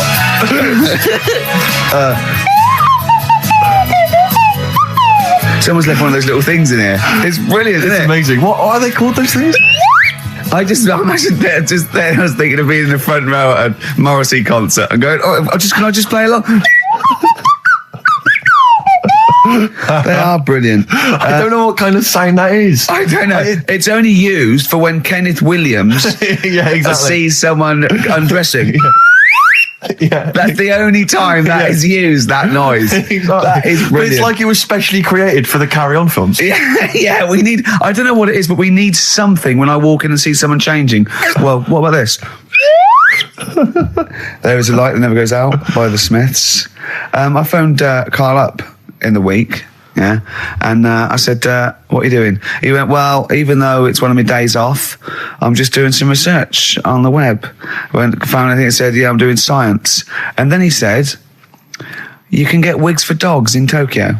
That's his scientific fact, and I went, "What do you mean? Dogs, if they need a wig?" I said, "If they need a wig, what? Dogs going bald?" And he went, like, this is fine to him. He went, "It's a stressful city, Tokyo." The world's all right with Karl. He's always got an explanation. I've only ever seen him confused once, when in Edinburgh he looked out of his window one day and he saw a bloke putting a parking ticket on some rubbish. Yeah. And that genuinely confused him. Yeah. He couldn't work out, could you? It's a bit weird, isn't it? And the woman breastfeeding her 8-year-old child, you didn't like, did you? I don't like that. But the what's the name? Animals with wigs. I kind of thought, after I put the phone down to you, I kind of thought about it. Thought, yeah, it's a bit daft, that. You sure he's not the ageing pop group? No, the Animals. But when you think, have you ever seen like a bald pet? No. It's weird. What do you mean? Because my mum, we had a cat. We used to get through loads of cats because we lived on a. Oh God! It started early today, isn't it? What do you mean? It's only 10 past one. What were you doing? Running a restaurant? We lived on. Oh God! What do you mean? No, we lived on like a main road. Oh yeah. Right? So we used to get through a lot of them. My dad kept saying, risk. Stop wasting money. It's not. Stop wasting money, not wasting cats. Right. So anyway, we had this cat that was ill all the time, and it's just bag of nerves, probably. Yeah, malingerer. Yeah, I'm terrified. I'm going to which house? Rome. Oh God, bloody hell, Rome. Don't let me go to the Pilkingtons. And it, for some reason, it kept being sick all the time. Yeah, that is nerves. That's definitely nerves. So my mum kind of thought, I've had enough of this, and she shaved it. Whoa. Now I know you're not vets in your family, but what correlation did your mum think there was between it being sick and shaving it? Because it kept being sick, and it was a pain to wash because it kept getting. So she wanted a dry wipe cat. So why didn't she just varnish it? What? It's weird. It's weird. So now he's cold and sick. No, but not all of it. She left sort of the back half, but sort of from its waist, sort of. I love that. Shave it because it's sick on itself. And it was the weirdest looking thing. I mean, normally I like cats. I'm always like giving yours a stroke on the head and that. Yeah. But as soon as she did that, it was like, oh. Yeah. Can't touch it. And then. So now it's sick, cold, and hated. Yeah. Karl. It must have, the other cats must have been taking the mick out of it constantly. It's just making things worse. I'm hoping that it got run over and was put out of its misery. No, I think it got all right, that one. Or is that Yeah, it did get run over. It did. Oh, God. Oh, dear. How many cats do you say you've got through? I'd say whilst I was living at home, it's still on the increase even though I'm not there. So whilst I was there, probably 5. God. Wow. Oh. Yeah. And were you upset each time, or you just got used to it? It's one of them things, isn't it? Like I've said before, when you first see something, it's a bit of a shock. Do you know what I mean? It's like the Elephant Man or whatever. Yeah. First time you see him, it's that sort of, oh, look at that. Do you remember the first time you saw Steve? No, I'm not being funny. Do you remember the first? Yeah, but I've said this before. It's always, then you get used to how people look and you don't... No. I'm going to burst. You have to play a record. No, but... Because I see Steve's face. No, but I've got used to it. Shut up. Wait, what were you thinking during the quiz then when the questions were coming out? What were you thinking of? Well, what it was, right, just before the quiz started, I had to go to the toilet, right, because the rule is, right, people who don't go to it, once it starts, phones off, no more toilet. They take it dead serious, don't they, right? Yeah. So, I went to the toilet. Now, I'm not being out of order here, it just got me thinking, right? I went to the toilet, the gay fella in there, right? There was a gay fella in there. Gay fella in the toilet. Now, How could you tell? How did you know? Just typical, everything about it, right? Everything about it, right, yeah. Oh. What, large handlebar moustache, leather cap. Butt plugs, amyl nitrate. Could I just say that these views do not reflect the views of the management of XFM or me and Steve. Or most of the people in this country. Go on, Carl. What's your problem? Yeah, but this is what I'm worried about, really. But this is why I only got Danny Minogue right. Right? Because this was floating around my mind. Went She's to the a big toilet. gay icon, Now, isn't she? go into the toilet. They have like men's cubicle and they have women's cubicle. Yeah. Now, without sounding out of order, is it wrong for me to think gay men should have their own little cubicle? Call in. They should have their own... Well, not cubicle, you mean an actual toilet, I suppose. When I was at the urinal, Yeah. normally, there's a fella there and then you go, all right. And there's no pressure. But I couldn't go. I was thinking, should I wait? If I go into the toilet, it'll look obvious. Yeah. I had loads of pressure and But this was what were going you on. worried about? I'm so sorry. What were you concerned about? Viewers? I'm so Well, sorry. it's like, right, listen, when I was a kid, right, and it's all right for you to go into women's toilets when you're a kid, it's like, oh, it's a bit cute, right, as long as you're not, like, over 15 or something, right? Right. But when I was a kid, I went into a toilet, and women, when they use their little cubicles, they don't shut the door. Some of them just sit down on the toilet, Yeah. right, and you see everything. And, no, seriously, that's probably one of the first times I saw, like, a woman. Yeah. That, right, and my Auntie Nora when she was staying over. What happened with your Auntie Nora? She was, she's into wearing caftans. Into wearing what? Caftans. Oh, yeah. What are caftans? Big, bellowy sort of dresses. Right. And, yeah, I used to sit on the floor at home in front of the telly. Sure. She was on the chair behind. Yeah. She did a bit of a sort of a Sharon Stone scene. Oh, God. Yeah. Did you see it? There was no underwear. No. What age were you? What was it like? What age were you? It was like a ripped tennis ball. What? Right, we're off air. We're off air. Either that or put us in for the Sonys. This is the Best Of Show on XFM 104.9. I'm Ricky Gervais, with me, Stephen Merchant. Yes. I hope you're enjoying the Best Of. Oasis, Live Forever on XFM 104.9. Right, we're in the swing of things. It's mine and Steve's favourite bit of the whole show. This is what we do this show for now. Educating Ricky. Yeah. Go for it, Carl. As you said, learning can't be fun. Yeah. Yeah. Okay, I'll go for the one. What's the one about the butcher, going down the butcher shop? You've got get your kit on, we're off down the butcher's. Yeah. You going for that one? Yeah. Well, do you know the saying, don't let the cat out of the bag? Yeah. Do you know what it means? Yeah, don't give away a secret. Right. Well, do you know how it came about? No. Well, ages ago. Before, like... Ages ago. 17th century? Yeah, before, like... Yeah, 17's good. Yeah. Before, like, proper butchers and Dewhursts and supermarkets and that, you used to get these blokes who sold meat. Right. Butchers, they were called then, I think. Yeah, but the difference was they didn't stay in the same place, they moved about. Right, so they'd turn up on a street corner, right, and he'd have, like, loads of carrier bags of, like... Carrier bags?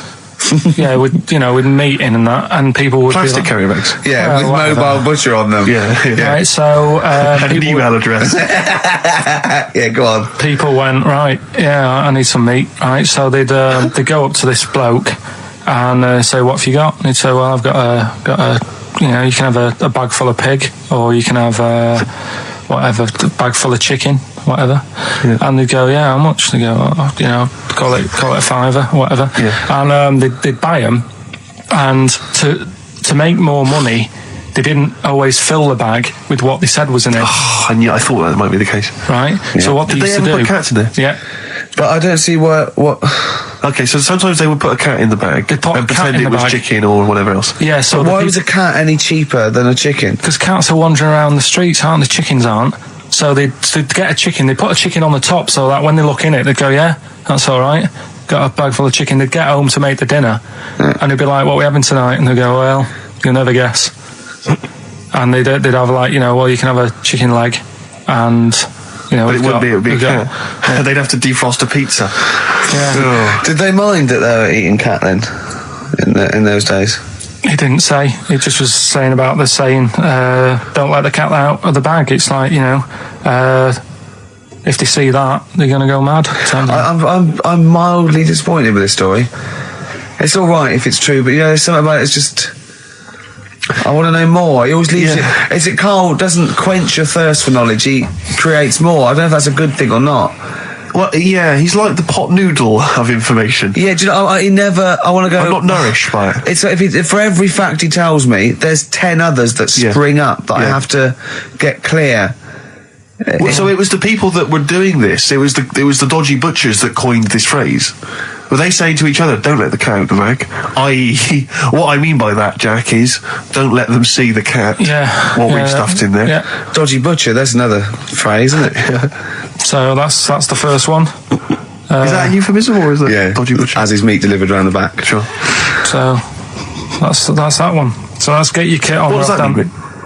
It's a euphemism for homosexuality. Okay. And meat, presumably, in that means different things. It doesn't. It's a word that is also a male would bird. it mean chicken or cat necessarily in that context? Or well, I suppose it could. Yeah. Do you know what a fable is? I've got a rough idea. Okay, it's a thing that uses sort of metaphor, analogy, just to explain sort of morals. I mean, they're very old for a start, and it's all. I'll give you an example of one. A quick one. The one about the dog with two bones.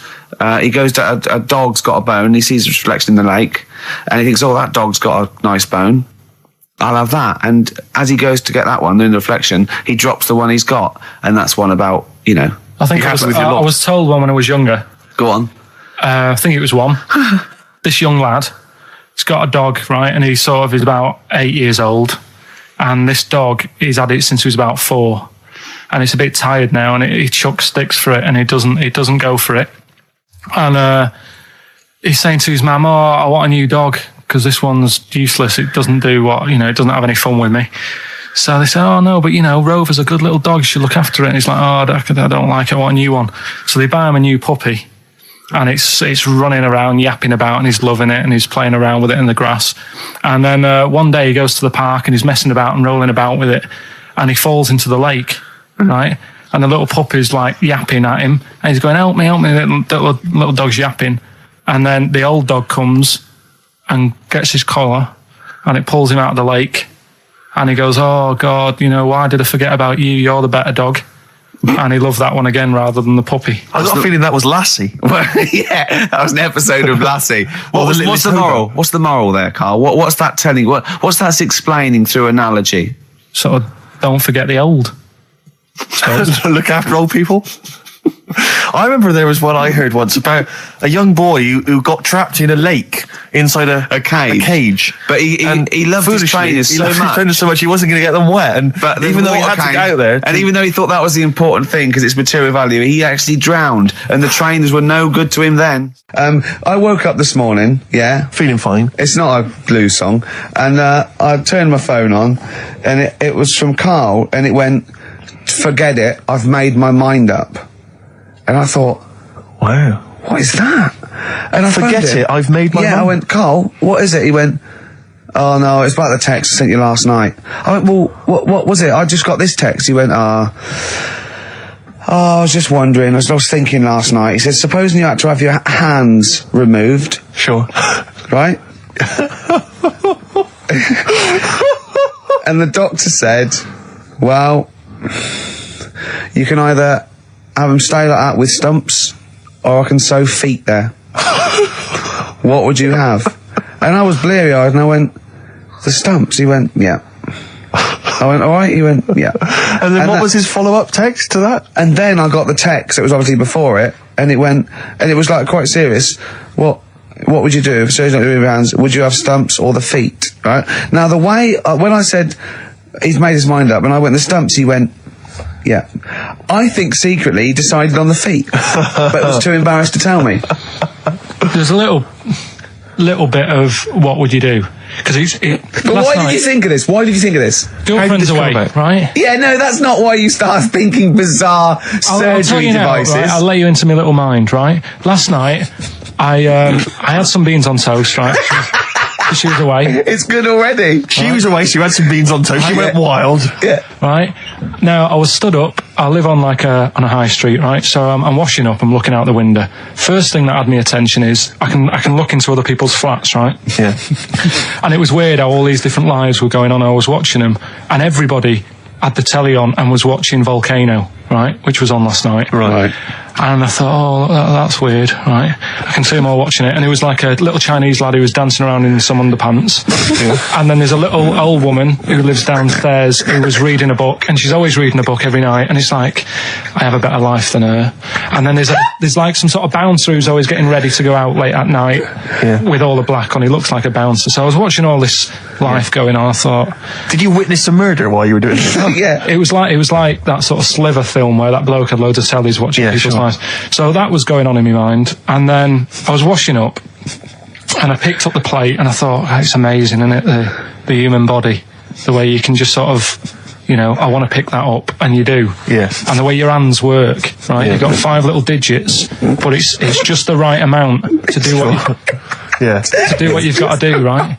So I'm cleaning the plate. Sorry, Carl, stop.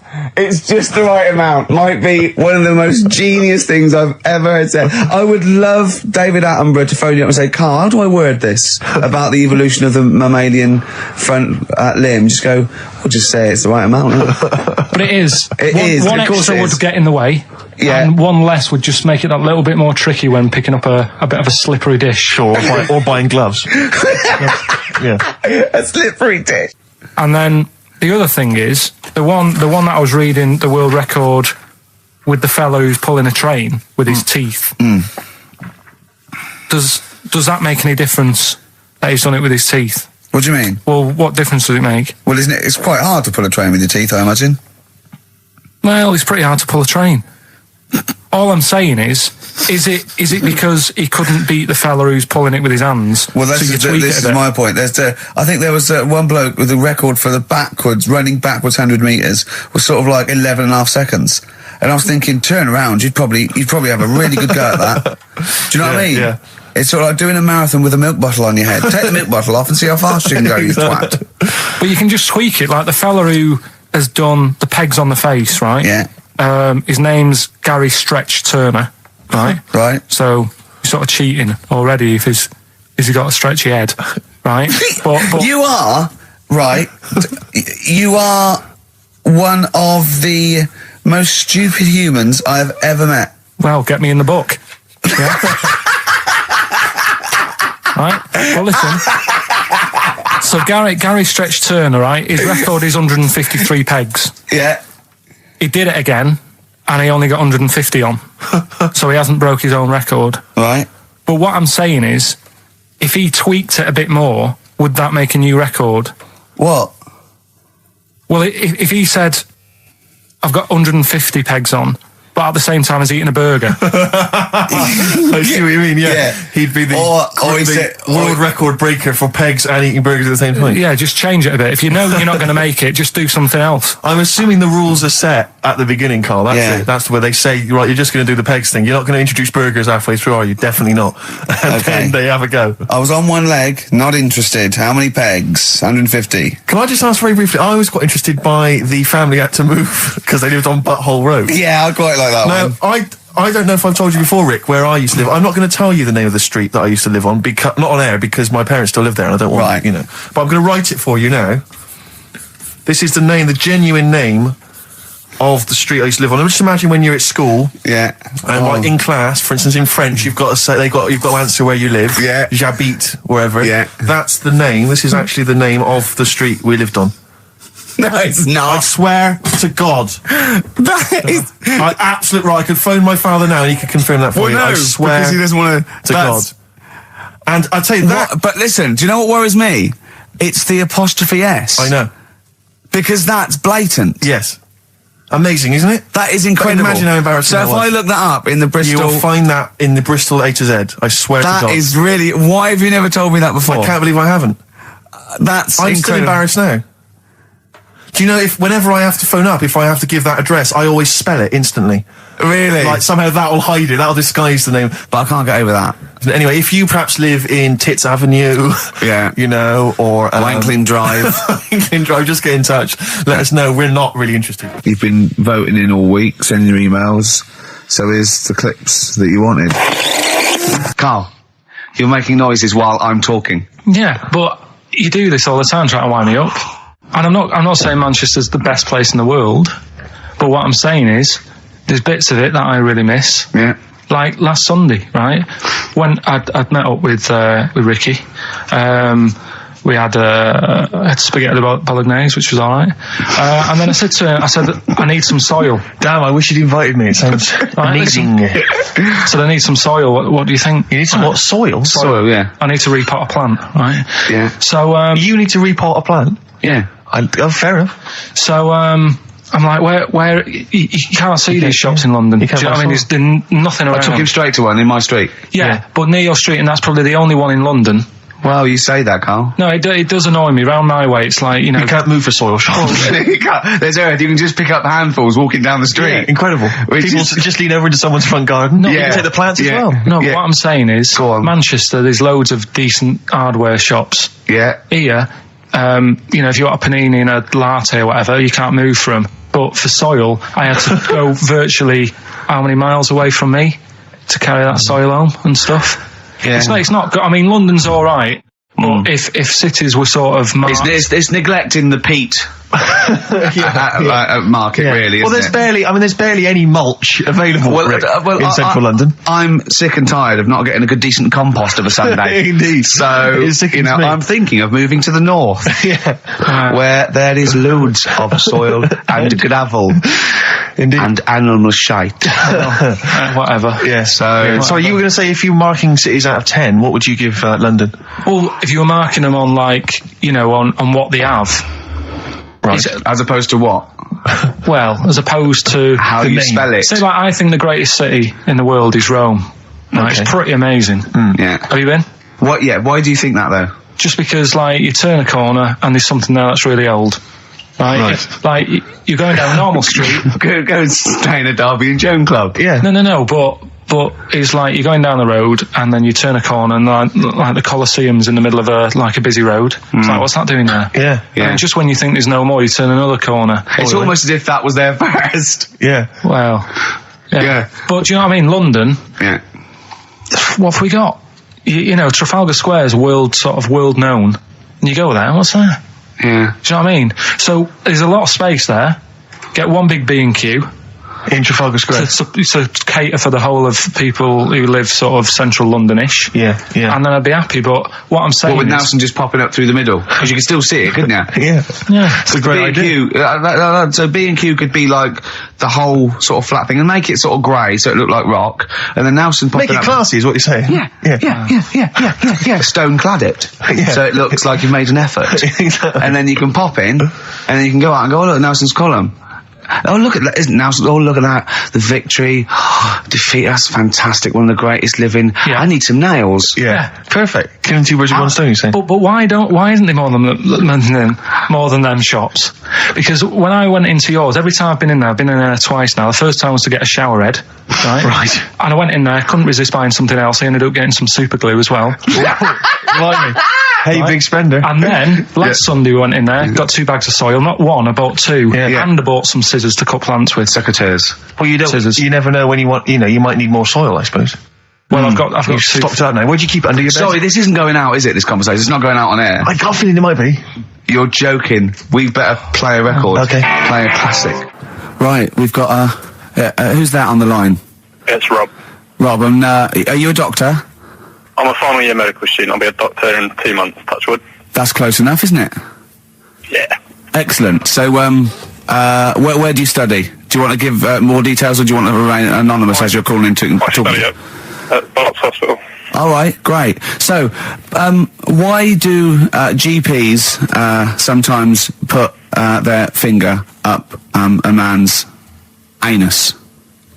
To see what's there.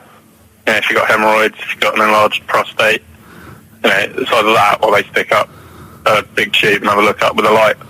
What? And it's easier to do that.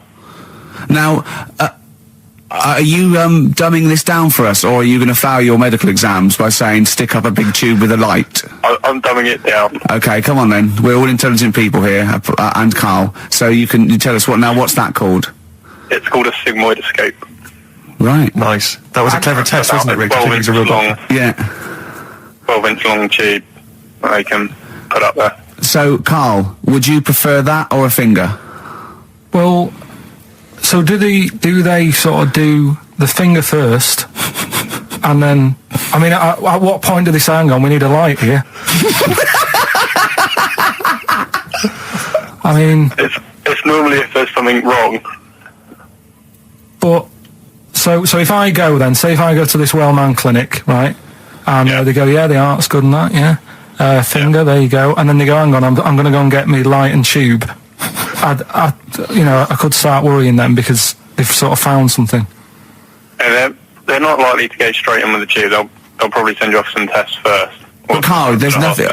But you go to these places to put your mind at rest and to know where you are with your health. I mean, it's not that you go along. That's what most people worry about. They think that because I'll go along and they'll find something. Well, one, that's illogical. It doesn't heighten the fact they find something because you go along. And two, if they do find something, it's a good job you went along. I mean, I'm a hypocrite because I don't go to the doctor, but I've had that done. You should be concerned if when they shine the little light in your ear, it comes out the other side of your ear. No, the other ear comes right out the other side. That's when you should be worried. But Rob, right, you said then, if they find something, they send me off for some tests. Why can't I just have the test without that and cut out the middleman?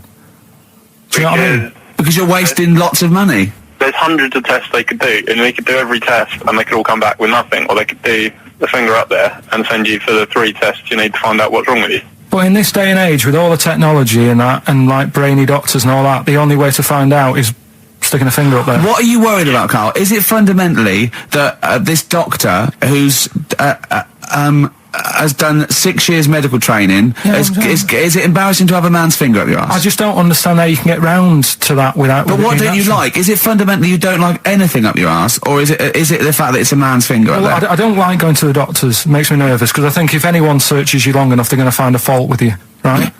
And especially if they're going that far into you. They're going to find something. And probably not. Well, you never... I just don't... I don't know how to get round to that sort of... that point where you get a... What do you talk to the doctor about? He's like, all right, nice day. Strap your trousers. He goes, he says, I'm gonna just, Most people just shut up and let you do it, and then breathe a sigh of relief when you say there's nothing there. Yeah. But is that at the end of the test, or is that the first thing he does? It's the last thing. So that trousers up out the door. Because he knows it ends conversation. He knows it's a bit of a faux pas. The doctor says, I better not kick off with the finger up the arse. What I do is I'll start on with the, the head, and then we're then go, one final thing, Mr. Pilkington. So Rob... He drops his keys and he goes, pick them up. And as you bend over... Will you be doing this, Rob? Is this what you're, open to do? You do all these... I'll have to do it at some point. all doctors do it at some point, no matter what they specialise in. So the first one, is the another doctor there to sort of make sure you're doing it right? Not dentists. No, but do you know? Aren't doctors anyway. But do you know what I mean? Like, normally it's like a co-pilot will have someone with them for the first one. So when you put your first finger in, Yeah. will someone be there going, right, you just want to move to the left of I've it? already done it. Have you? Yeah. So that's the thing with a student, you're learning. So you get people teaching And you learn how to on... do these things. Can I just point out, Rob, I think I'm right in assuming that you have a glove on, Yep. and there's lubrication, Yep. and it doesn't hurt. No. There you go. What are you worried about, But Carl? who's this person who everyone's testing on in your class? It's not one person. One person. There's like, when a patient comes in and they've got a problem, your boss, the consultant, he does his finger up, and if he finds something, he goes to the patient, is it alright if the student has a feel as well? Then the student puts on a glove, puts the bleed on the glove, and sticks his finger up and sees what he comes out with. Rob, I wish you could see Carl's face.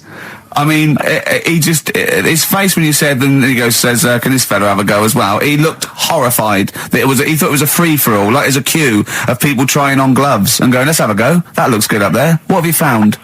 No, I mean, how come you had to sort of... Is it not something you could test on yourself rather than waiting for other people to come in? Because then, you know... It's an awkward position to get to, really, isn't it? Well, but you can have a good rummage then without feeling too awkward, but to sort of have a go on your first patient when you don't really know what you're looking for anyway, do you know what I mean? Never really thought about it. Because you don't... If you've never done it before... You pop your finger in there, and you've got to sort of look. You've got to have an expression on your face, like you know what you're finding. Well, they can't see what you look. They can't see your face. There. You got the big boss consultant man going, now move your finger there, and you'll probably feel this. But he's just done it. He knows what's there. Well, what? Oh, so he's already had a go. He's had a feel, and he's going right. If you feel to the right, that's the conglomeracy or whatever. The conglomeracy, yeah. Its conglomeracy is in perfect working order. Well, that's. I'm still. Thank you, Rob. Thank you. I'm sorry you had to go through this. Carl is probably the worst patient you'll ever encounter in your medical career. Good luck with your finals, and thanks very much. And do you know any female doctors who do this? Or? Thank you. XFM 104.9. Thank you. All right. This is Carl, the producer of Ricky Gervais and Stephen Merchant on XFM 104.9. We're playing out some of the best bits. Hope you're enjoying it. Here's another one. Can't concentrate now. Oh, well, he's all stressed because the lady from MTV is here. She's going to film his little face. So the things he said in the week, he was so worried. He's got worried about the spot on his head. That won't come out. Just so you got your best side. It's on that side. That's all right. Oh, yeah, the camera's out. Look, he's getting nervous now. Okay, Carl, ignore the camera.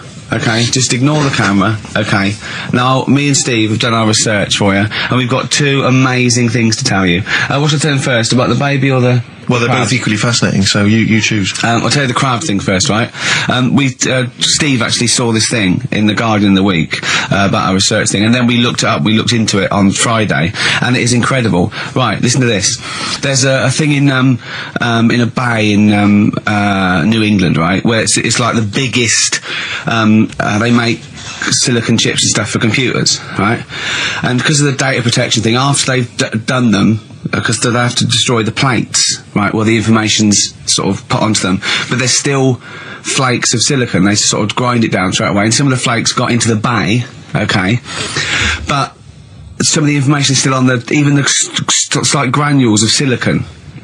Anyway, gets in the water, and silicon is rather like a carbon derivative. They reckon if there had been life on another planet that wasn't carbon-based, it'd be silicon-based, because that simple sugars and proteins, it's just COH and that, and it can work with silicon, right? Anyway, the crabs have been taken up, they're still in the water, and they looked out on the beach, and over years the crabs have started sort of putting themselves in formations, like geometric format, and they couldn't work out why they were doing this.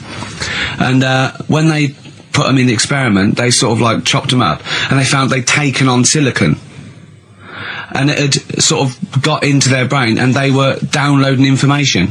They picked up little things, because it's just chemical you know, like electrical impulses had got information off the silicon chip, and they were interfacing it. But this is the amazing thing.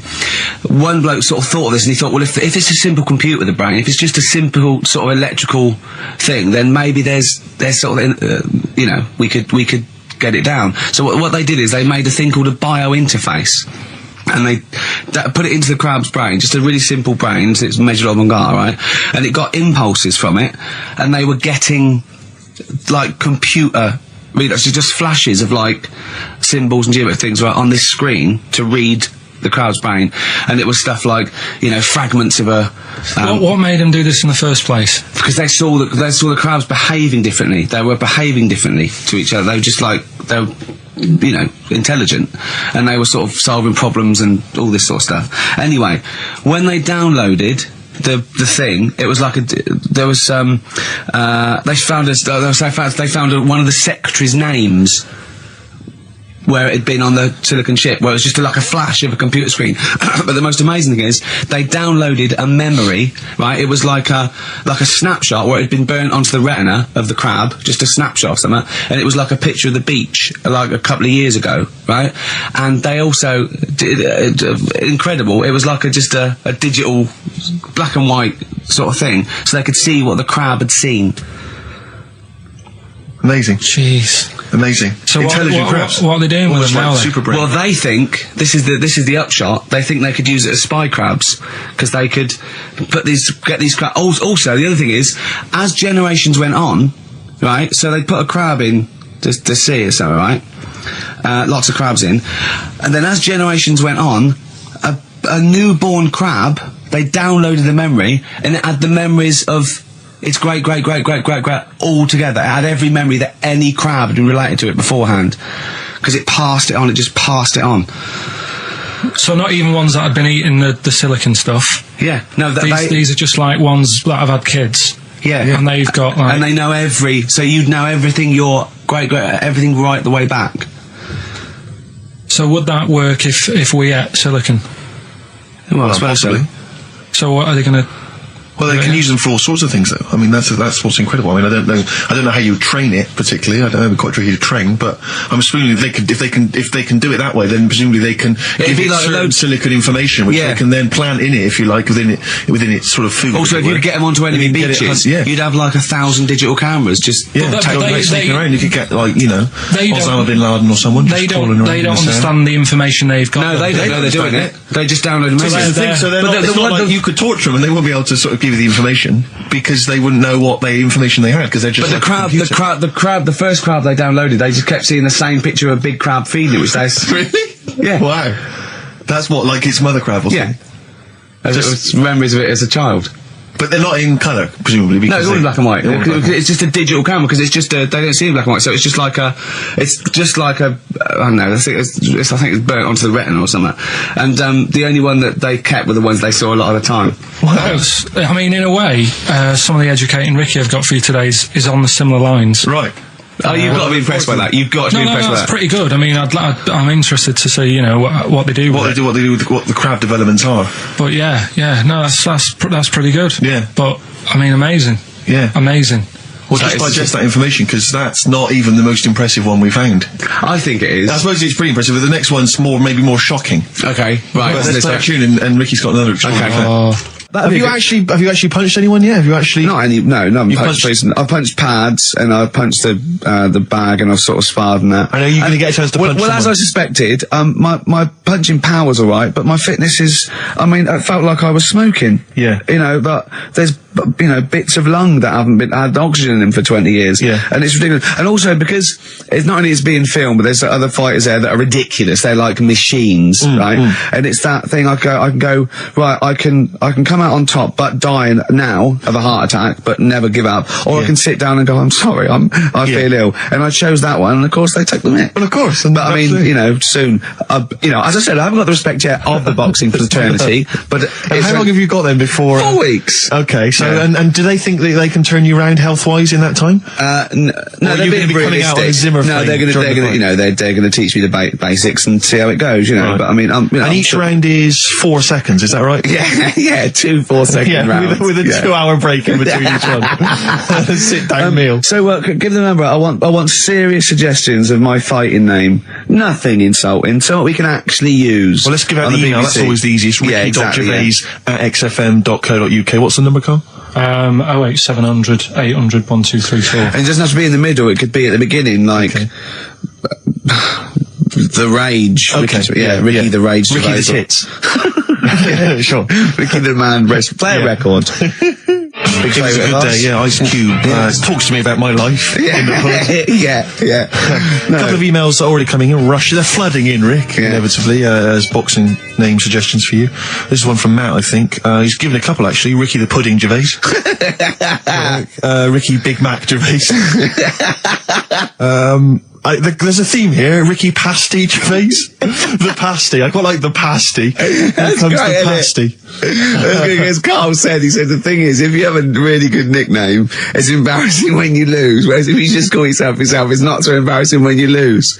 Carl, this is doing no good for my ego. Do you know what I mean? If you have like Killer Gervais. Yeah, and then you end up like vomiting, choking on your own vomit upside down, hanging out the ring. What happens if you win? Do you have to do something? Whereas there goes the pasty being stretchered off in the first 2 minutes.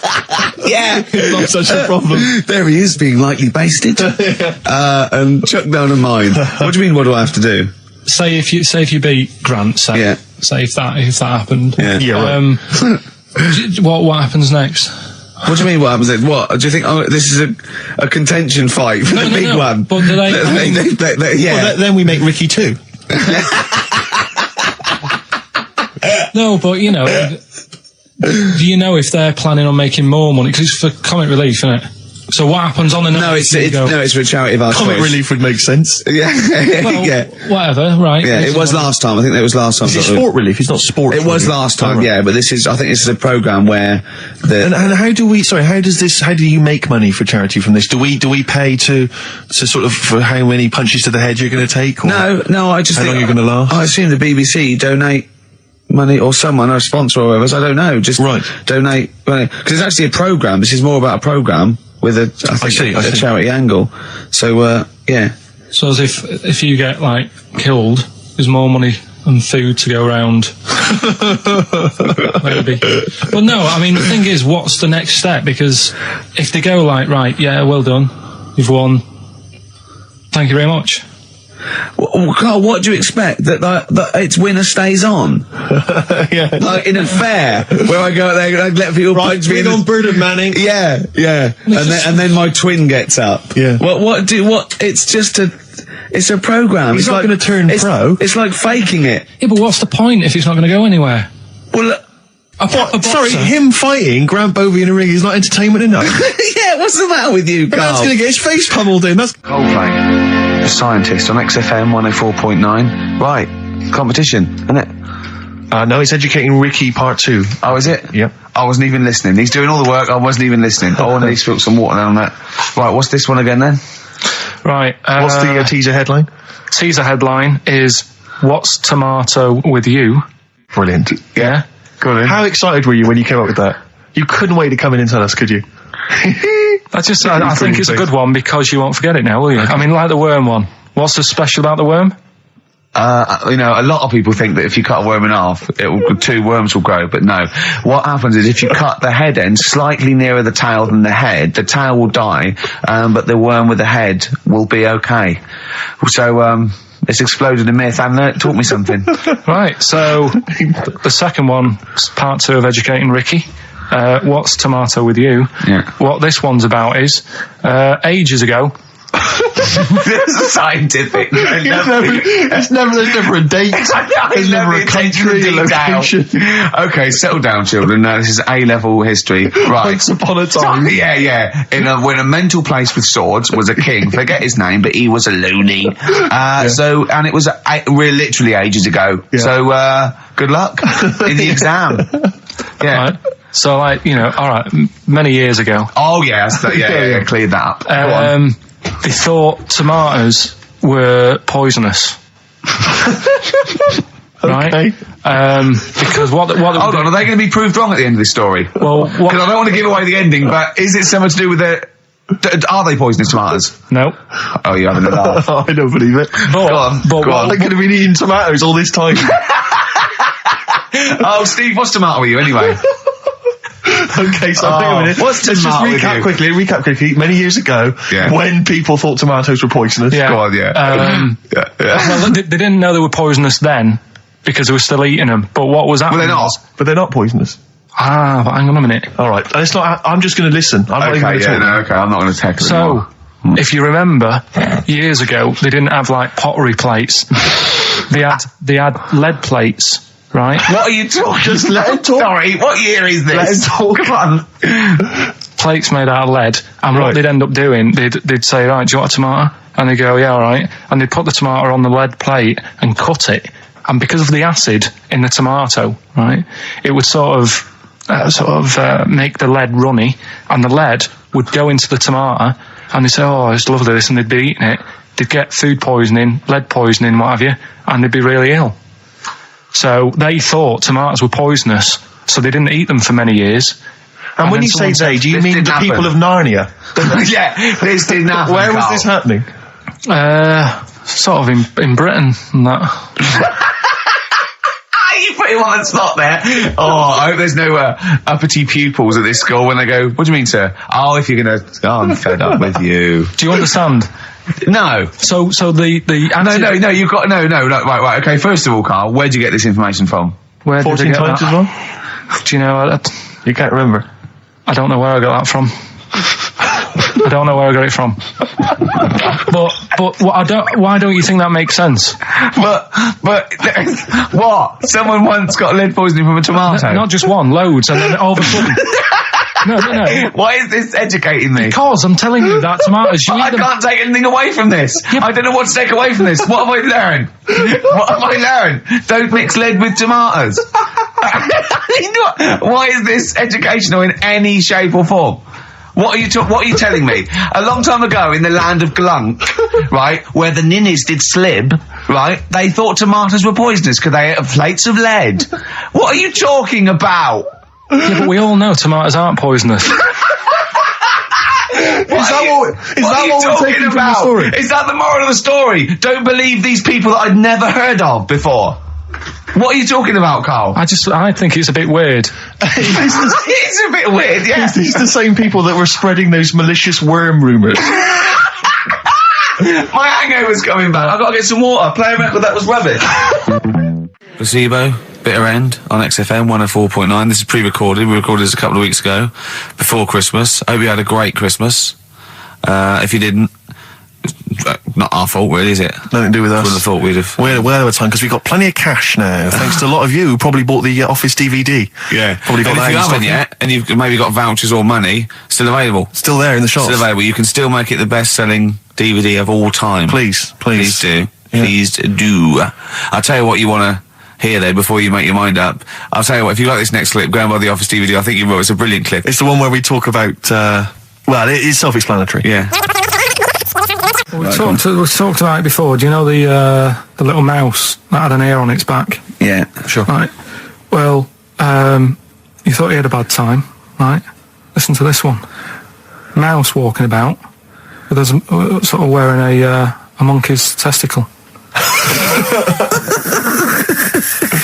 They're just having a laugh. This is what I mean about a lot of scientists. What are they doing? When's that going to come in handy? I don't know what you mean. Well, they were seeing if, say if a fella loses one, right? Yeah. Hitler or whatever. And they go, well, don't worry about it. We can sort you out. I don't know what the monkey's going to do. I don't know if they keep passing them on or whatever. But the actual monkey testicle was put on the mouse. And it worked. It worked for the mouse. But isn't it... I mean, isn't a monkey's testicle quite large in relation to a mouse? Would it not look like the mouse was on a space hopper or something? Oh, yeah, it didn't look good. Well, they didn't put it where its testicles would be. No, they did. Well, how could it walk then? The ear was on his back, so he could just get about. Well, I don't know. But you don't know, do you? You just guessed.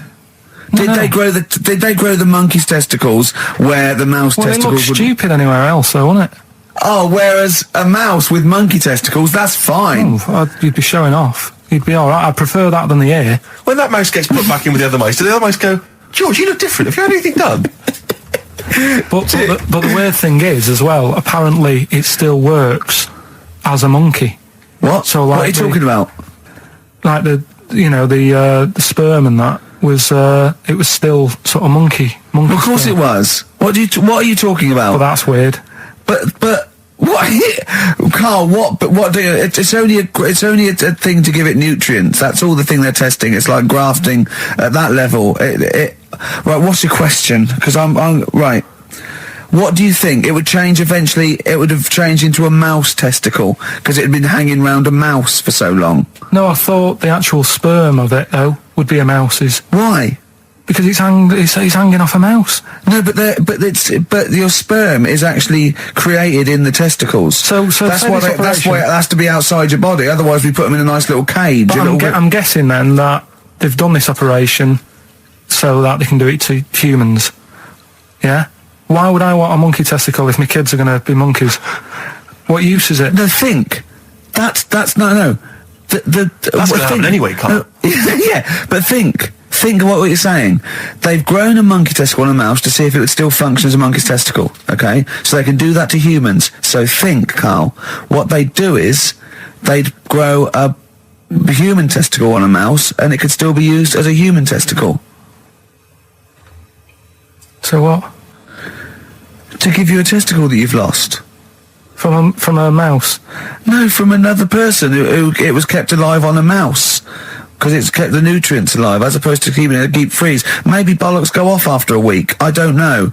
Maybe they get accidents. He had a little a card. Do you donate your testicles? Yeah, I'll tell you what. No one needs testicles yet. Let's keep them on a mouse. You have yours ripped off in some sort of bizarre skiing accident.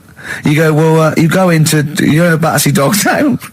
You pick the ones you want. They can grow them on anything. They can grow them on a Dachshund. Bulldogs are growing them usually, that's where you see a bulldog. Usually that's waiting for an operator. What don't you understand, Carl? Hang on a minute. I thought this was knob news, not testicle time. I don't understand why. Yeah, this testicle time's not for another 10 minutes. Yeah. No, it's all sort of linked and that, though, isn't it? Well, sometimes it's linked to a mouse. But what do you think about, like, I don't know, testing stuff out like that? Is it worth it? Could you not just go straight from... But listen, Carl, I'm getting this information from you. No, if this was on Question Time and someone said there were, Dimbleby and Paxman or whatever said it, I'd think about it as a moral dilemma. You've just said you saw a mouse with a monkey testicle. What do you think of that? I don't think anything of it. I don't think anything of it is the answer, Carl, because I can't trust the info. I cannot trust anything that comes out of your mouth. Well, it's true, but it's just all this. It's the same thing, innit? It's the leeches in a blender. It's the fella looking at an electron. Yeah. It's the mouse with an ear on its back. Yeah. I don't know what the point is. But you don't read on.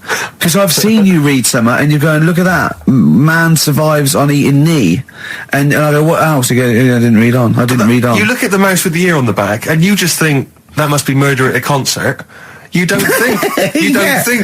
No, I just think, is it worth sort of wasting You think he swallowed someone's ear? He gnawed it away and swallowed it and it's just in his system? Yeah. No, I just get a bit sad about the mice and that. I agree. I mean, that is sad, yeah. Of course, anything like that. Chris Campling did a review of the show. Right.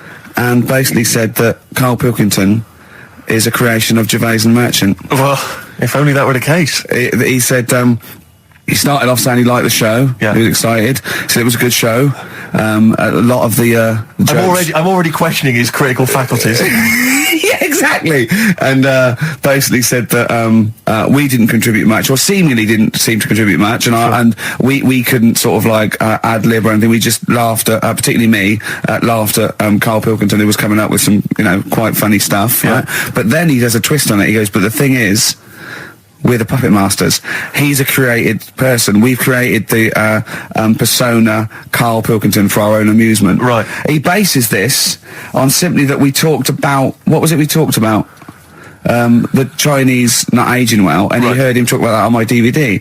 But clearly I say, Carl, remember when you were talking about that? It's a news, or remember in the week, and so he thinks it's all scripted now. Imagine if this show was scripted. I'd be ashamed. Yeah. If this show was scripted, I would send back the BAFTAs for the shows the actual shows we've written, and I would say... I'm having a go at Chris Campling. He's nice about our other work. He likes The Office, and he likes my stand-up and everything, and he likes the show, but he's saying, because we're not spontaneous, we scripted this and invented Karl. So he's like, we've invented another Gareth. If we had created Karl, I would not have squandered a character that good on this poxy radio station. Absolutely. Also, does he know that we spend about 3 months on half an hour script? So how long does 2 hours of drivel? But the main thing is, as if this could be scripted, it's dreadful. It's shocking. Or maybe this is scripted. Hang on, you've lost me now. Let me just check the script. Maybe Chris Campling does not exist. Maybe I've made him up. I don't know what to believe. See, the name doesn't wash with me. What was his name? Chris Campling. Sounds odd. That's something that I made up, isn't it? Campling's almost like a joke. It's almost like a gay name, isn't it? Oh, he's a Campling. See, I think this is scripted. Yeah. I think I've probably made this whole link up, and Karl is a creation. Campling, that's not a real name. I made it up. I should have come up with something better. Yeah. Sorry. Down to the River by Bruce Springsteen on XFM 104.9. So, that little fella in the Times thought Karl was just a puppet. We created him. He's an actor. What's his actor's name? Brent Hogwell. We got him from Spotlight. Brent Hogwell. This stupid, dopey Mancunian accent, he just puts that on every week. Yeah, exactly, yeah. Yeah, he speaks rather like Hugh Grant. Yeah. And we just got this whole world around him. We set a whole... What do you think about that? He had his head shaved, especially. Exactly, yeah. So, yeah, would he think that, maybe if he's looked online and seen me head, and he's noticed how round it is and that, does he think it's sort of been... morphed into that shape just for the show, just for 2 hours on a Saturday? Yeah. You spend 5 hours in prosthetic makeup like John Hurt in The Elephant Man. Everything about him was made up. Yeah. We created him, because I remember coming up with Auntie Nora. Oh, yeah. You said, Rick, we need another character. I said, what about giving him an Auntie Nora? Doesn't sound convincing, I said. Yeah, and you said, what is it about? I said, well, I don't know, she farted for 5 minutes and she's got a fanny like a split tennis ball. No one's going to believe that. Yeah. Oh, that brings us neatly. Well, let's put that to bed now. So, Chris Campling, honestly, we do not script this shambles of a show, and Karl Pilkington really is like this. If you want, you can meet him. I'd love to send Karl for a drink with Chris Campling. Can we do that? And then he'll eat his words. Chris, if you're listening, honestly, this isn't a stitch-up. As I say, I'm not having a go at you. It's a very well-written article.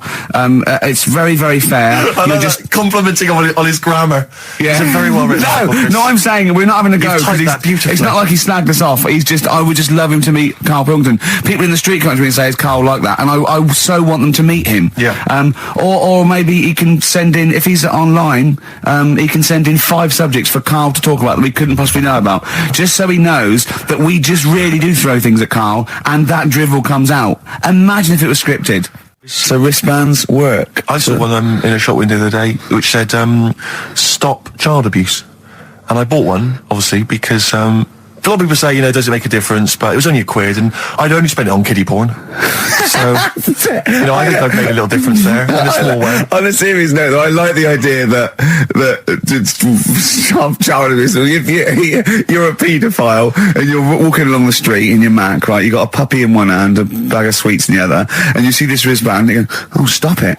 Oh, okay then. Yeah, I hadn't thought before. That's what I think. Okay, fair enough. Yeah. Well, I won't be doing that again. Yeah, he was hanging around in Topshop for unsavoury reasons. He saw them in there for only £1. Lucky Man by The Verve on XFM 104.9. I'm Ricky Gervais with me, Steve Merchant, and Karl Pilkington. Karl, what's the problem with gay Yankees? You played Bruce Springsteen last week. Yeah. Right? Yeah. And you said he had got a load of trouble on his hands when he had a hanky in his back pocket. Should I say that on air or? Well, we were just saying that famously on the cover of the Born to Run, Born in the USA album, it's just him, isn't it, with his backside basically with a red handkerchief. I wasn't looking. Well, I just. I did it for research purposes for this amazing link. Yeah, he had a red handkerchief, I think, in his right hand pocket, and apparently that signifies homosexuality. Apparently, I don't know. Oh, I thought it was which way you take it. I don't know. These myths, aren't they? Right, yeah, well, exactly. I don't even know if this is... No, well, I read up about it. Okay. Right. Just research. And it's all sort of, they've got all different coloured hankies. Are they? Right? Yeah. Right. And it depends what pocket you put it in as well. So you've got, like, the different colours, different pockets. Yeah. And Sorry, how many variations are there? Different pockets is what?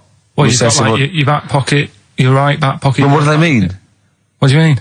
Well, what do they signify? You can't just tell us they signify something. What do they signify? Well, some stuff that we don't really want to talk about, to be honest. What? Sort of stuff that gays are into. Wait. What do you mean? Barbara Streisand records. Yeah, yeah. Eurovision. No, like a couple of the things that were there that I know we can mention. They said something about... I love what he thinks he can't mention. Yeah, I love it. Decency. What is this? 1956? No, but I mean, it isn't just, having it away. This is, Having it away! I love him! Having it away! you get up to some weird stuff. I love the fact he didn't want to offend, but he's offended a lot more people by saying they get up to some weird stuff. Right. In your opinion? Yeah. What do you mean? No, but don't. If there is something that I don't know about that it's like you can't say on the radio. Yeah, I'd rather not. But what do you mean weird stuff? Well, one of them, right? If you've got a red hanky, right? Yeah. In your right pocket. Like Bruce? Yeah. That's Is that exactly what what Bruce had, yeah. Right, well, apparently then, Bruce is an armpit freak. An armpit freak? Yeah. No. Really? No. But that's very specific. Carl. Seriously. Well, what? Right. Okay. What else is there then? Sorry, is there some kind of homosexual body that sat down and came up with this at some point? Well, you said this is getting crazy. You've got like a blue handkerchief in your top breast pocket. I don't know what that means. You need to sit down. There's some kind of summit, figure out what it means. Yeah. It's just that you're not free from it either. So if you were to go in like a gay bar, which, you might do if you're straight anyway, because they're, good places, I think. Mm-hmm. Right? You can't actually go in there if you've got a cold, because every coloured hanky represents something. Right. So if I was to go in, had a bit of a sniffle, I could get into all sorts of trouble. Right. What, pull out a Marks and Spencer's white linen hanky, that means you like to be tied up and whipped. Yeah. There was another one, armpit freak was covered. Armpit freak is done. We've covered. An armpit freak? I don't really know what that means. Right, okay, yeah. But there was just one other thing, like a blue and white one, is if you're into sailors. To sailors? Yeah, if you have a little blue and white hanky, that's in your left pocket. Yeah. Right. Blue and white equals sailor. So I wanted to ask you something. But again, we've got to be careful here. When you wouldn't leave the building that was on fire because you were standing proud. Hang on, we need this. Some people now don't know what you're talking about. Carl, you were on holiday. Yeah. On holiday in Tenerife, right? Yeah. You'd had a moment of intimacy with your girlfriend. Yeah. A knock on the door. You had to stop and get up. And you peeked around the door. It was a fireman saying, "Get out." But you didn't want to leave because you had a. Yeah. It was a little. Yeah. But what I don't understand is you maintained that while looking at a Spanish man dressed as a fireman. Yeah. Is that true? Is that the fact? You maintained. I'm sorry to say you maintained arousal whilst looking at a gentleman dressed as a fireman. No. Is that these are the facts? And they are undisputed, right? Did you maintain? I'm not a machine, though. Do you know what I mean? I can't turn it on, turn it off. Right? But you were talking. I just thought you were talking to a fireman. You'd have probably lost it. I don't know, but you didn't. No, but the other thing was, I was talking to Suzanne about it again, right? Yeah. She said, "What are you talking about that for?" Right? I said, "Oh, it just crops up, right?" Yeah. And the dilemma was, you see, I wanted to try and make sure that it was a proper fire because that was the last condom we had, right? So it would have ruined the night. So I didn't want to it was like, well, what's going on? Is it, do we need to get out? Yeah. Is it a proper fire? Yeah. And I'm talking to this man in uniform. Was he, what did he look like? Was he good looking? Did he look like Ricky Martin, say? Was he good looking? Was he good looking in his uniform? I can't remember. Did he have a moustache? Better play a record, haven't we? Is this bringing it back? What? You look uncomfortable. What? Did you just switch this on with your hands? The Flaming Lips, and that's Fight Test. Lips and test. Lips Test. On M. We were talking there about homosexual people, and I'm sure we'll move on to other topics. But I just mentioned, I was talking to a friend of mine in the week, Rufus, and he overheard he pieced together sometimes if you overhear a conversation, you can piece together what's going on. Yeah. And it sort of transpired from what he could make out that one gay guy had just realised or just found out that his gay boyfriend had maybe been having an affair and was on the phone and had called this person, the third party. So the other one was crying, wasn't it? The other one was crying in tears. Obviously, they just had a big argument about it. And all he heard on the phone was the guy saying, in very kind of earnest tones, "I'm going to do everything in my power to destroy you." But I just like to think what that was. What was he, No more guest list to GAY. To GAY. I am going to slash your diesel jeans with a pair of scissors. What if they're listening now? I know, I mean, it's probably an emotional time for them. Yeah, but they probably don't think we're talking about them. No, not those. It's probably happened quite a lot this week. Well, possibly. I do know quite a lot of gay people, right? But they do jump about when it comes to partners. Right. Carl. No, Lee. Freedom of speech. Yeah. Let the man speak. No, I'm not saying that's a bad thing. I mean, it's quite, they don't, if they get bored, they move on that. Which is fair enough, but they do... How have you pieced this together? And they go out late, don't they? Well, we've covered that, haven't we? We've done that. Yeah. How have you... So, Do you know how we covered that? His favourite record is Killing a Georgie. And he went, at the end of the record, he went, see, but how late was it? Yeah. If he'd have been sort of going out at a decent time, that wouldn't have happened. Or, Do you know what I mean, Steve, though? They're always getting ready to go out about 1:30 in the morning. You're asking for trouble. yes.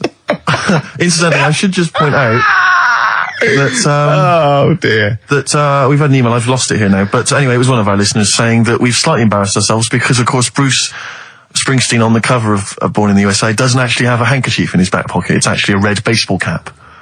So, I don't know if that also counts. I don't know if it's any kind of object. What does that mean, though? Yeah, into heads. Into little round heads. Oh. If Bruce Springsteen, and he's obviously not gay, but if he said, all right, Carl, just, little cuddle, would you turn down Bruce Springsteen? Yeah. Well, no, but why? Just like, all right, mate, you hug your mates, don't you? If Bruce said, all right, Carl, I like your show, love your head, little cuddle, a mate's cuddle. No, I just, I say what you're doing.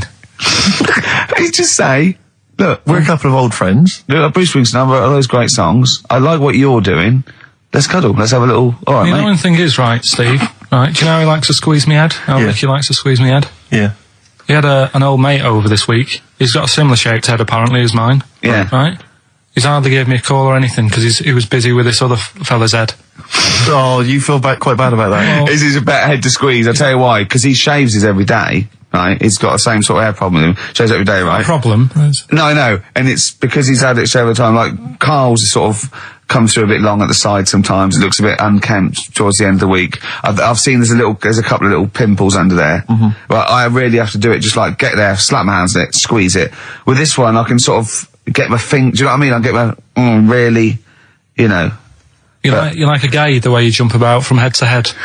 That's my record. You're like a gay. Now, this is not really your jurisdiction. This is not really your area, but I imagine you'd have some powerful friends who might have a say in it. Go on. Yeah. What would you do about single-sex marriages? Same-sex marriages? See, this has got this Cameron. I thought Cameron had blown it on Big Brother because they said, what do you think about gay fellas getting married? And he went, no, in the Bible it says, a man and a woman. And I thought, he's put off a lot of... Yeah. I don't think many Christians tune into Big Brother, but we know the gays love it. Yeah. They love Big Brother, don't they, the gays? Yeah, so interesting. But what would your take be on that? Same-sex marriages? And then what? Having a kid? Well, just let's start off with, That's all right, isn't it? Do you know what I mean? Just let them get on with it. If it's not affecting anyone else. Sure. Yeah. Sure. Right? But it starts getting tricky Right. when you get a kid. Okay. Go on, why? Well, it's just tricky, innit? Do you know what I mean? Well, yeah, you could be right. I'm not giving anything. I mean, we're not. There's no right or wrong It's answer. all right if you were if you lived in the jungle, right, with no one else, Yeah. right, and you just had these two fellas, right, Yeah. looking after you. But because you got no one else looking in on that saying, "Oh, you're a bit weird, aren't you?" Do you know what I mean? But as soon as you come why have they got married? Do you think the gay people turned to a bloke because they couldn't get a woman? If there's two fellas go away and they're in the jungle, they go, we're definitely not going to find a woman here. We might as well bum.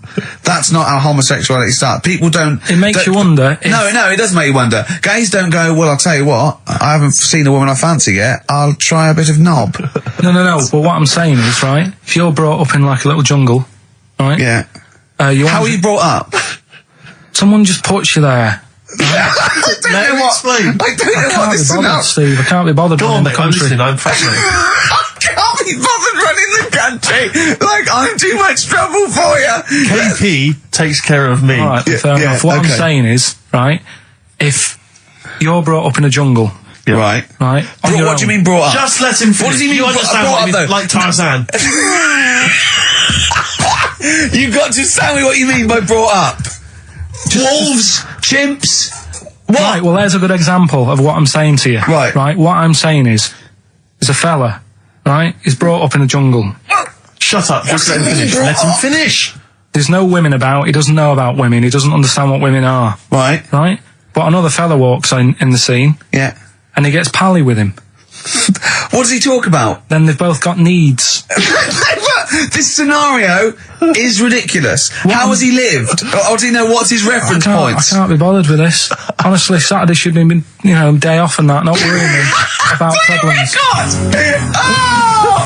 Oh, God! KP takes care of me. Oh, dear. Panic, the Smiths on XFM 104.9. Well, we've done the first half hour, which is mainly genital related. Then we've kicked in with some racism. You have to guess what artist. It seems appropriate at this juncture just to mention something that's in the paper today. Dominic Mohan, I know you're a big fan, and as am I.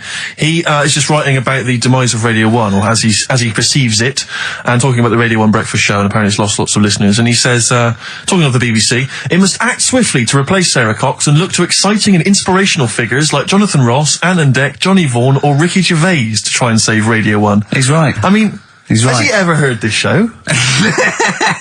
What is he talking about?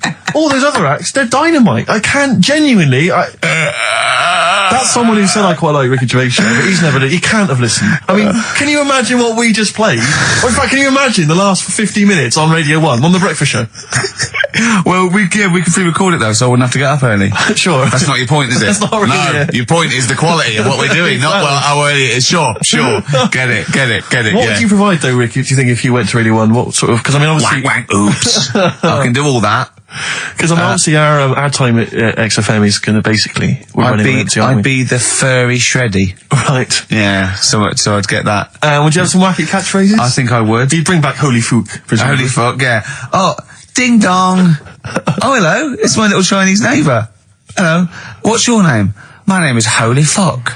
Hello. Look at Carl, he's just going, oh, I don't know why you didn't even do the Chinese accent that time. Well, that'd be racist. Okay, sure. I mean, yeah, Sure. his name's Holy Fuck, and there's nothing wrong or funny about that. So yeah, you'd have that. You'd have crazy comedy characters. You'd probably have some wacky quizzes. Yeah. Oh, look, it's Dirty Old Queer. Hello. No, I'm not. He's a new character to me. I'm quite excited. He sounds very modern and contemporary. Yeah. A new spin on an old idea. Yeah. Just tell us a little bit more. Oh, wow, he's an actor, isn't he? And he likes to take it up. All right, well, that's just, if anyone from Radio 1 is listening, and they've listened to Dominic Mohan in the paper, they thought, yes, you're right, we need some new blood at Radio 1. Ricky Gervais, he's got a myriad of comedy characters. Yeah. Whack, oops. I can do sound effects. Do sound effects. So... You could probably do funny voices like Chris Moyles, couldn't you? Yeah. Wow. Not as good, but I can... What about comedy songs like Moyles?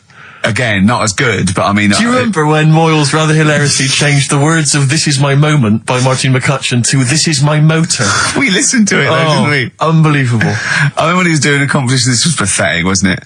We were listening to Radio 1 once on our site, and I don't know why, we just wanted to... I think it was research, wasn't it, for the office? Yeah. And he was doing this... he had to phone in with... We were listening to idiots. And no, I'm not saying that. And he was doing this competition. You had to call in with some songs that are golf related, and people were phoning up going, drive the cars. He was going, drive the cars, good. And I was on that phone, I must have wasted about 40 quid, and I wanted to get through and go, hello, Chris, it's not Milesy, yeah. Derek here, I got one. Oh, go on then, Derek, what is it? Something like Spandau Ballet with golfy golf cart and that.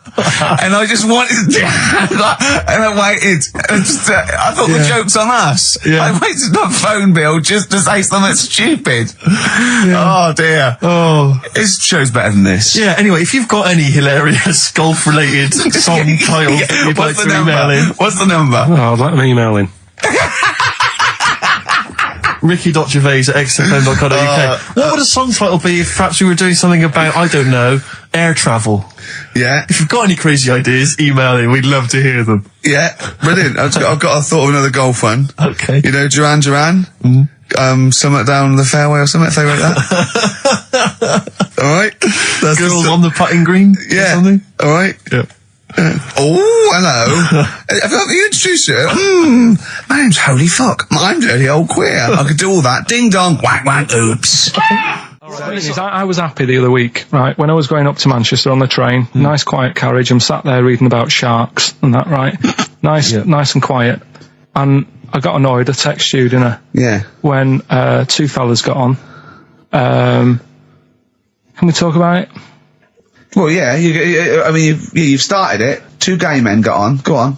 Two gay fellas got on. And it wasn't the fact they were gay that bothered me. It was like, you know, each to their own. Let them get, you know what I mean? Let them do what they do. Yeah. And, behind closed doors. But they started talking really loud, right? And they were going on about, that's annoying anyway. That's annoying whether you're straight or gay. Talking to you. But do you know that theory I have about they go out late? Yeah. Gay people always go out late. Yeah. Yeah. Right. When I mean, what time do you go out in the evening? 7:30. If you go out about 7:30, you know, if I'm out of work, I might go out about 8 o'clock or something. Yeah. I guarantee I'll sort of be in bed by about 12:30. Sure. At that time, they're still sort of ironing the jeans, right? And the funny thing was, I've always said this, right? Dancing along to ABBA. You sort of said that's rubbish. I'm sat on the train reading about sharks. These two are talking, and they're going, "Oh, we can't wait to get there." And his phone goes, and he goes, "Hello," and on the end he goes, "Anyway, I'll see you at 1 then," right? Right. So I thought, well, maybe that's tomorrow. Could be 1 in the afternoon. That's when most people would meet. Yeah. And then he carried on talking. Most people would meet. Carried on talking, and he goes, "Yeah. So anyway, like I say, see you tonight. 1 o'clock is meeting someone." Yeah. I don't know why you go out that late. Do you remember when his favourite record of all time is The Killing of Georgie? Sure. He said, would he have been killed if he'd have been back at a decent time? There's no mention of the time in this song. And then the funny bit was, actually, that did make me laugh, right? When he'd finished talking on the phone, he said to his partner, right, "Oh, there you go, let's have a little chat." And the fella said, "Who was that?" And he said, "Oh, it's Dave." He said, "Which one's Dave?" He said, "You know, the one with the shaved head." I thought, in the gay community, that isn't a good description. No. Do you know what I mean? Yeah, I know. They've all got little shaved heads. Before we move on, was the Sharks article interesting? Did you learn anything? It's pretty good. Was it? I'll teach you something about that later. Oh, okay. Is this educating Ricky? It wasn't, but I can teach you a bit. Yeah. Alright. That's good. Play some ads and that. Play some ads and a tune, and then have we got maybe a competition? Yeah. All What have we got? We're all looking forward to that. Alright. I just wondering, Rick, what your opinions are, what your thoughts are on Britney Spears. Liked a couple. Bit bored. I think she's panicking a little bit. I think she's a little bit desperate with all this Madonna stuff. Yeah, all the kind of lesbian stuff. I don't know. Yeah, she's all right. I've got nothing against the girl. Well, I think it was in Hot Tickets magazine. Sure. It's free with the Evening Standard. Yeah. I might get some free Evening Standards now. I've plugged that. Yeah. I just reading in there that I don't know if it's still going to happen, but apparently she was going to do a little cheeky appearance at GAY. GAY. In London. And obviously I was quite excited because I'm a Spears fan. Do you know that's what that spells, don't you? GAY? Yeah. Gay. Yeah. Yeah. Well, I think it is a gay club. Oh, sure. This is what I was ascertaining from the article.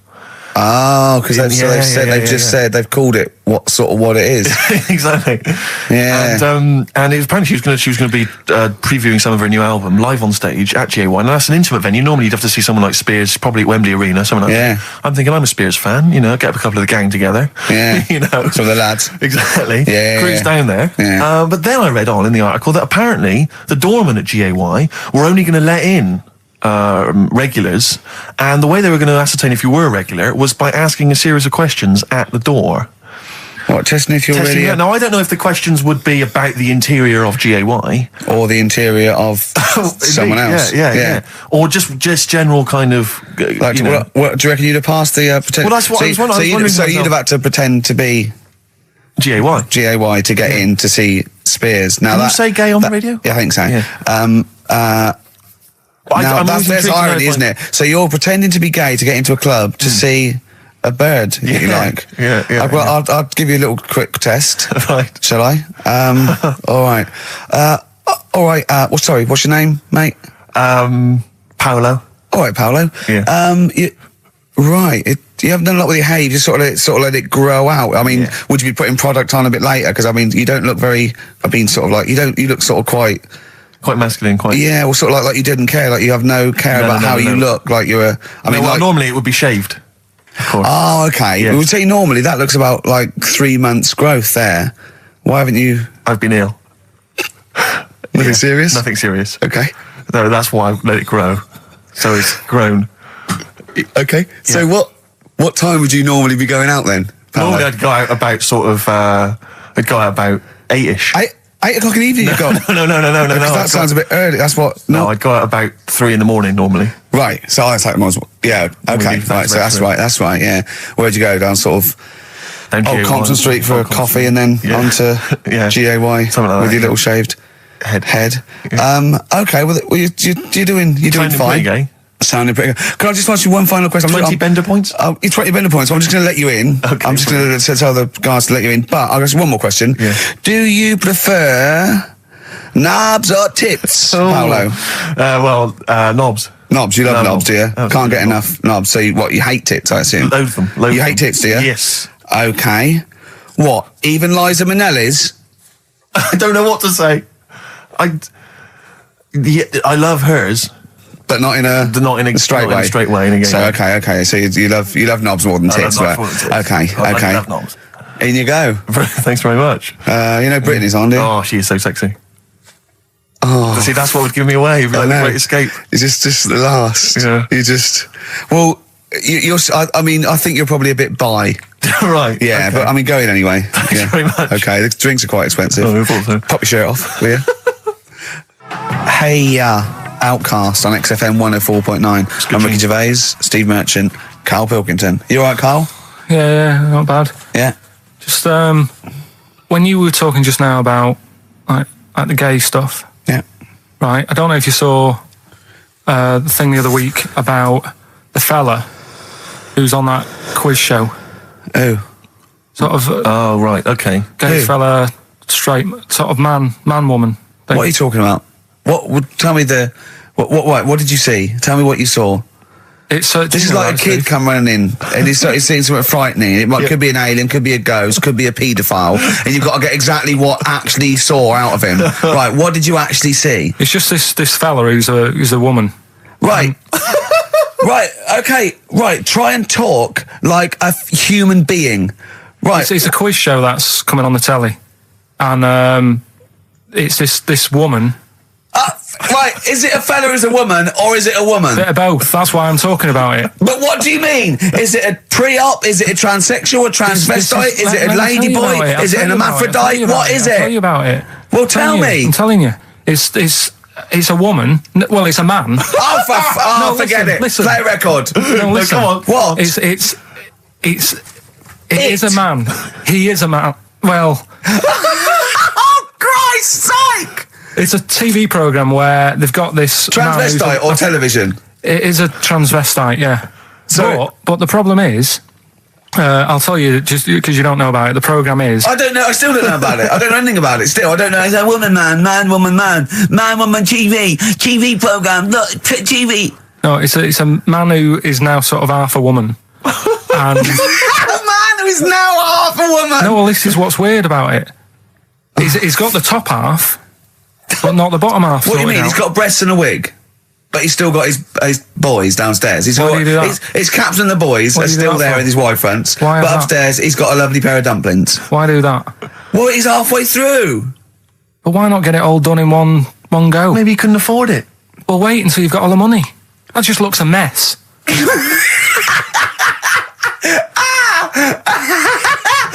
And who's he pleasing there? Well, he wakes up in the morning and pleases himself. He can't believe his luck. He doesn't know where to start. No, but what I don't understand, I mean, I don't want to see him... Well, can I just finish that sentence? What you don't understand is just about everything. Yeah. Right, what... I find it weird, right? I sort of get... I understand the gay thing, right? But... Do you? What do you mean? Well, I know... Well, tell me the gay thing. Explain the gay I thing. just know if you're a fella, you like men. I don't know much more than that. What do you mean you don't know? But what I mean is, with a transvestite, what's going on there? What do they want? A transvestite is a cross-dresser. See, I don't get that either. Because... You mean a transsexual? That's a man who likes to dress in women's clothing. It's not necessarily... They're not necessarily gay. They're not gay. They're often not gay. They just happen to like wearing women's Those clothes, aren't yeah. But then why not wear women's clothes that could be seen as a bloke's... Like Suzanne wears jeans. No, but they... Yeah, Just but that's buy the women's thing. jeans. But that's their problem, is it? They like being seen as a woman. They like being seen as a woman. It's not just that it's more comfortable or they'd wear a kilt. They like being seen as a woman. They feel more comfortable.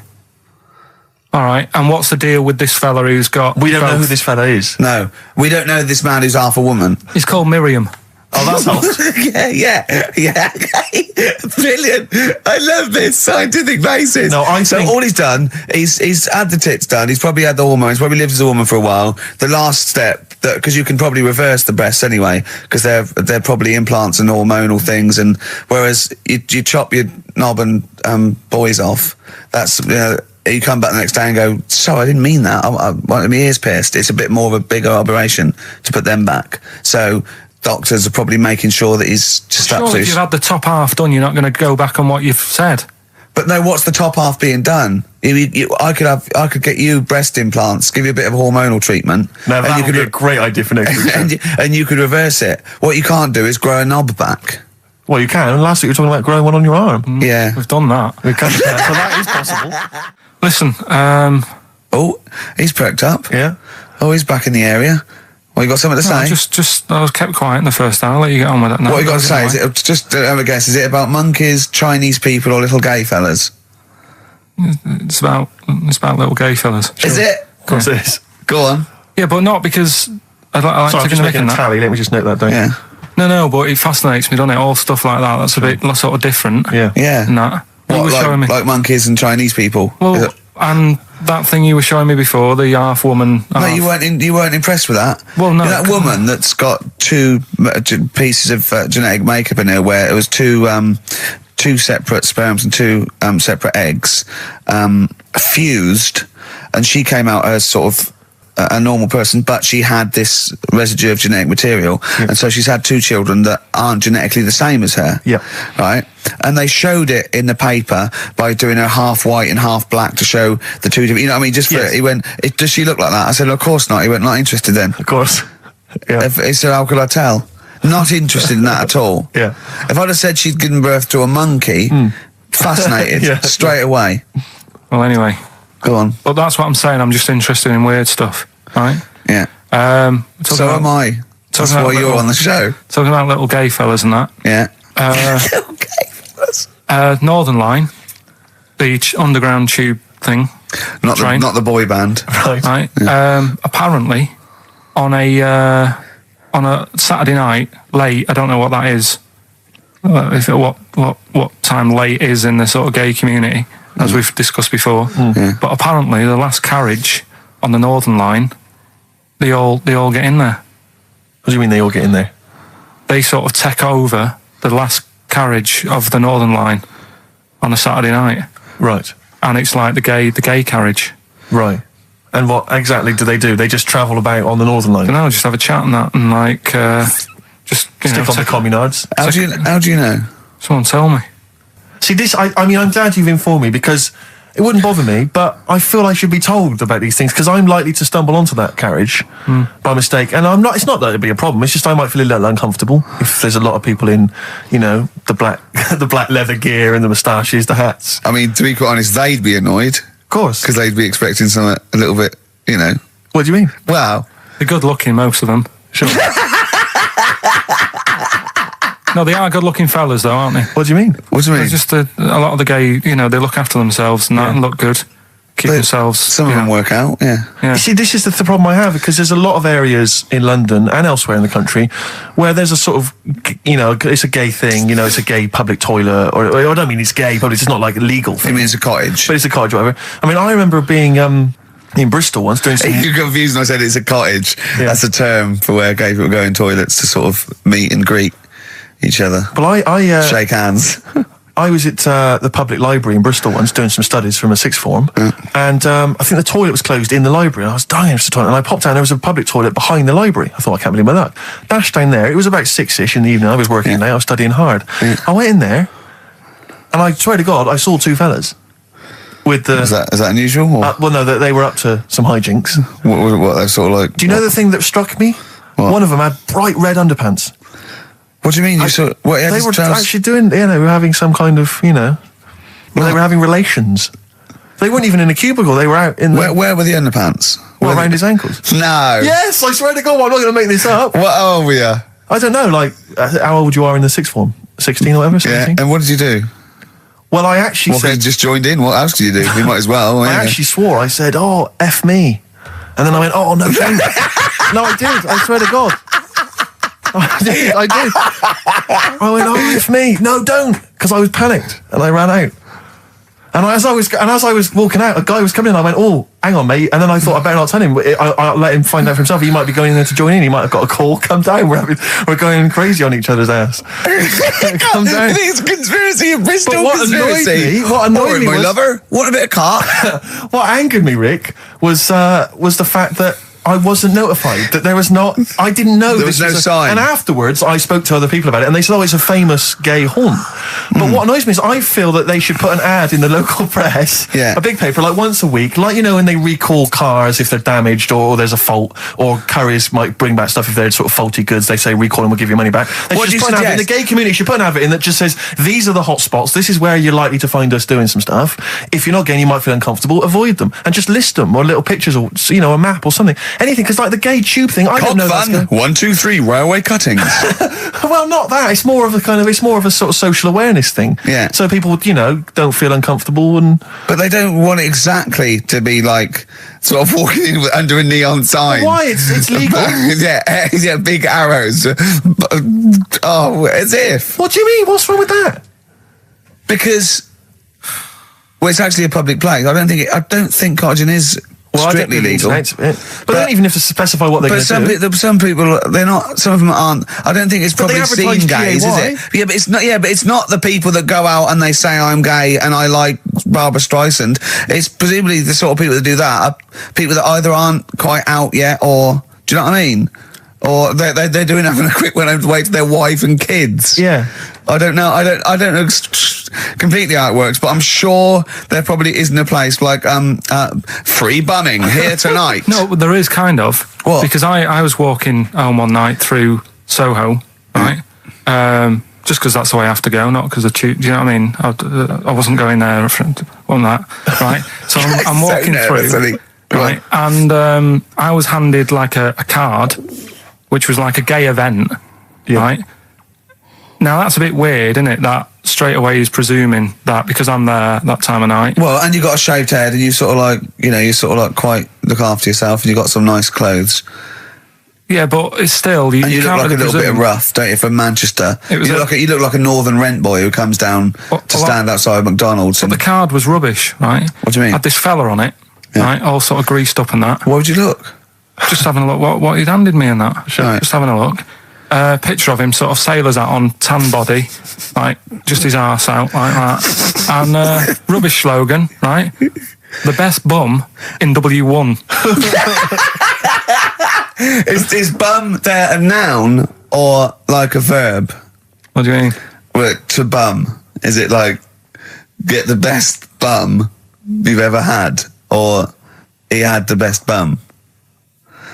I think it's just I don't like suppose you asked.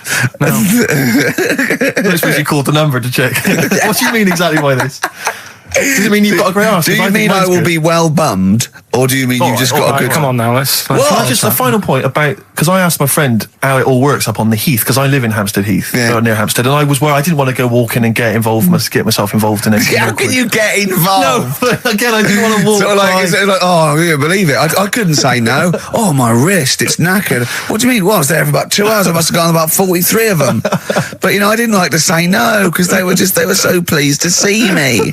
Oh, well, it's God. not so much the fear of that. It's not good skiing practice. I was doing 2 at a time for a little while. It's not the fear of that so much as the fact that, again, you don't want to gate crash someone else's party. Do you know what I mean? No. You don't. If there was a straight couple having sex, you'd want, oh, I'm sorry, and you'd want to avoid that area. Of course. But I was finding, so someone told me how it works, and apparently you just go and like sit on a bench or something, and then a guy just sits on the bench and they just look at each other. There's not really anything said. It's just a kind of nice evening or whatever.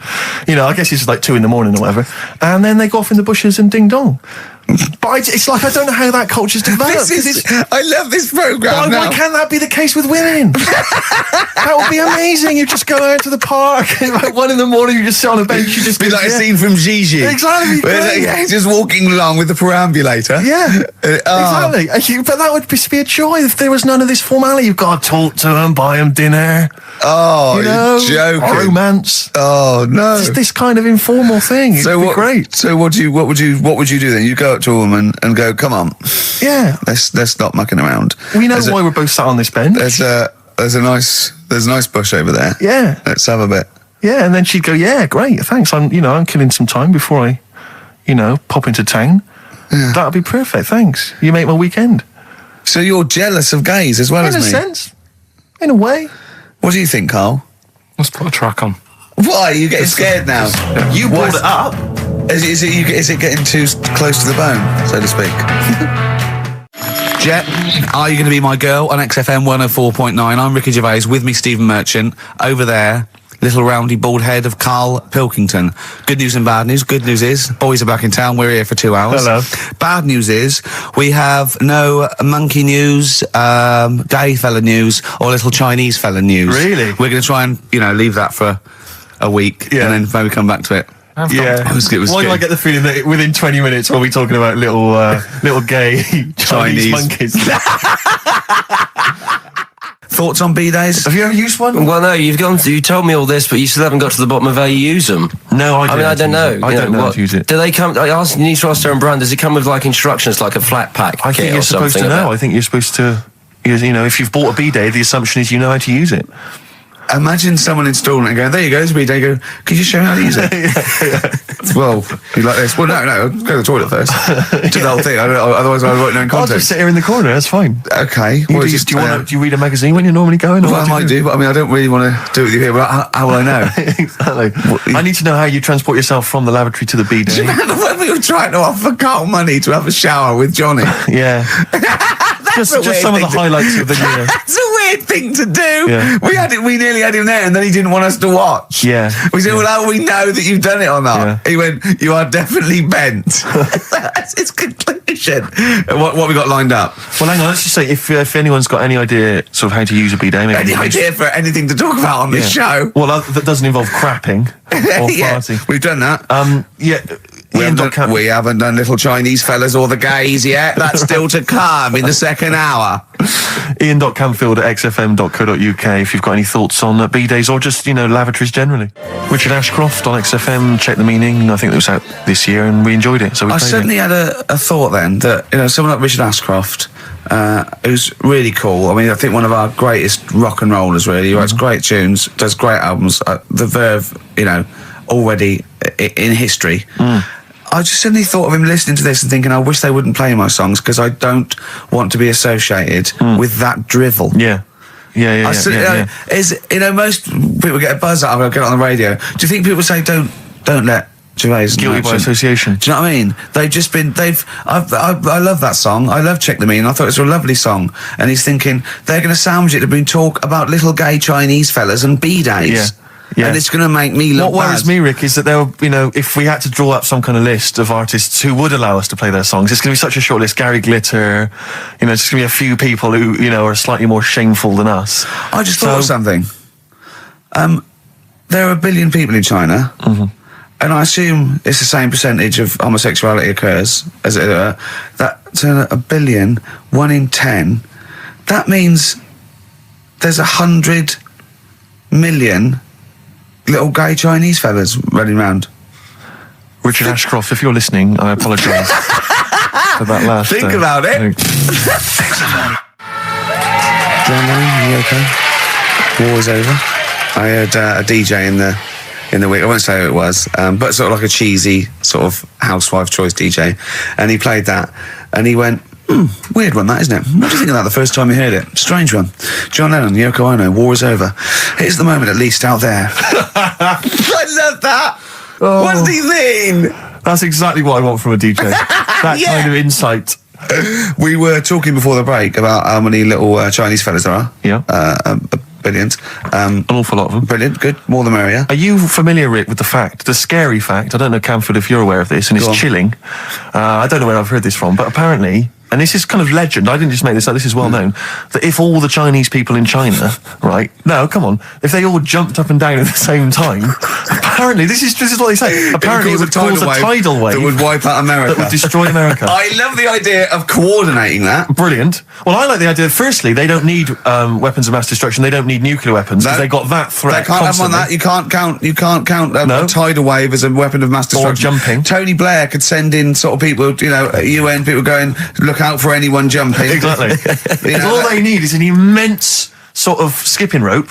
Oh yeah, once a little fella in Japan holding one end, a little fella in Russia holding the other. Exactly, yeah. And they go, on your marks, you'd have a lot of coordination over that one little... Maybe like someone like Mr. Motivator, kind of coordinating it all from the top of the wall, sort of looking down. The Chinese equivalent. Yeah. That would be... Because I think that's why they built the wall. I think that's why they built the Great Wall. To jump off the wall. Exactly, they just climb on that wall. That's the way it's there, that's the threat. And that's why America started the space race, because you can see it from space. Exactly. So they go... They're up there monitoring constantly. This is Eagle to Houston. There's lots of little Chinese fellas about to jump. Yeah. This is Houston. Are they wearing them lampshade We just need to confirm they're Chinese. Are they wearing those... are they wearing those comical hats that look a bit like a lampshade? They are. They are. We just have to confirm they're Chinese. Because if I was the leader of China, what is the name of it? Is he the king of China? We're so ill-educated, aren't we? Is it the king of China? The Tsar of China? King, is it? What is it? Is Chairman Mao still there? Is he still chairman? Someone else probably. The new chairman. Or chairwoman. Don't be sexist. And actually, when I said there's 1 billion people in China, so there's 100 million little gay Chinese fellas. Yeah. Someone phoned up to say half of them are women. Yeah. Well, of course. Yeah. Straight on the phone with that. Well, I meant little lesbian fellas or little gay fellas. Yeah. I wasn't being sexist. But I'm just saying there's probably 100 million little gay Chinese people. Now, Chinese people. Oh, incidentally, it's the premiere of China. The premiere. Premiere. Oh, right, yeah. Oh, yeah. Sure. Yeah, I remember now. Yeah. Well, when you were away, Carl, we worked out if it's 1 in 10 people are sort of like gay in some way, with 1 billion Chinese people, there's 100,000 little gay lesbian Chinese fellas of some sort. What do you think of that? What do you mean? Well, if I think so some sort of form of gayosity, whatever it's called, is sort of like 1 in 10, right? 1 in 10 people are gay, apparently. That's right. That does seem a bit high, though, doesn't it? I thought it was lower than that. What? You mean more than that? Yeah. I don't think so. I think that's of any sort of nature, anything. But what time did they do the survey on the streets as well? Because, they go out late, so if they're doing the survey sort of around lunchtime, forget it, they're not going to get any. Sure. Yeah. You know what I mean? They're all asleep. But if they're out at, say, 1 in the morning... Well... It's going to be higher, isn't it? Yeah. Well, the thing is, Carl's favourite song, The Killing of Georgie. A little fellow and a little gay fella goes out and he gets beaten up and that. Carl went, yeah, but would it have happened if he'd have been going out at a decent time? True. But clearly in the lyric it says Georgie left the theatre before the final curtain fell. Yeah. Now, theatre's finished about 10:30. Yeah. So even giving him half hour, I reckon it was only about 11 o'clock. So you're talking rubbish there. Are you sure that wasn't his curtains in his flat and he's closing them before he goes out? No, he was at the theatre. But I'll tell you what, I just realised something. Maybe where most people were going home after theatre, he was just going out. Exactly. That theatre to him is like a matinee. Exactly. Isn't it? He's off out clubbing, isn't he? He's off down, he's going to get some ammo, he's going to get a couple of butt plugs, and he's not even going to start dancing till midnight, is he? Have any of us ever met any gay people? It's just, I mean, our view of them is, I don't know. Email in if you've met a gay person. Tell us where we're going wrong. Yeah, have any of us ever met a gay person? I mean, the way we talk about it is just like, have we ever met Chinese people? I've seen them out there wandering the streets, but I don't think I've ever had a conversation. No, here's the irony.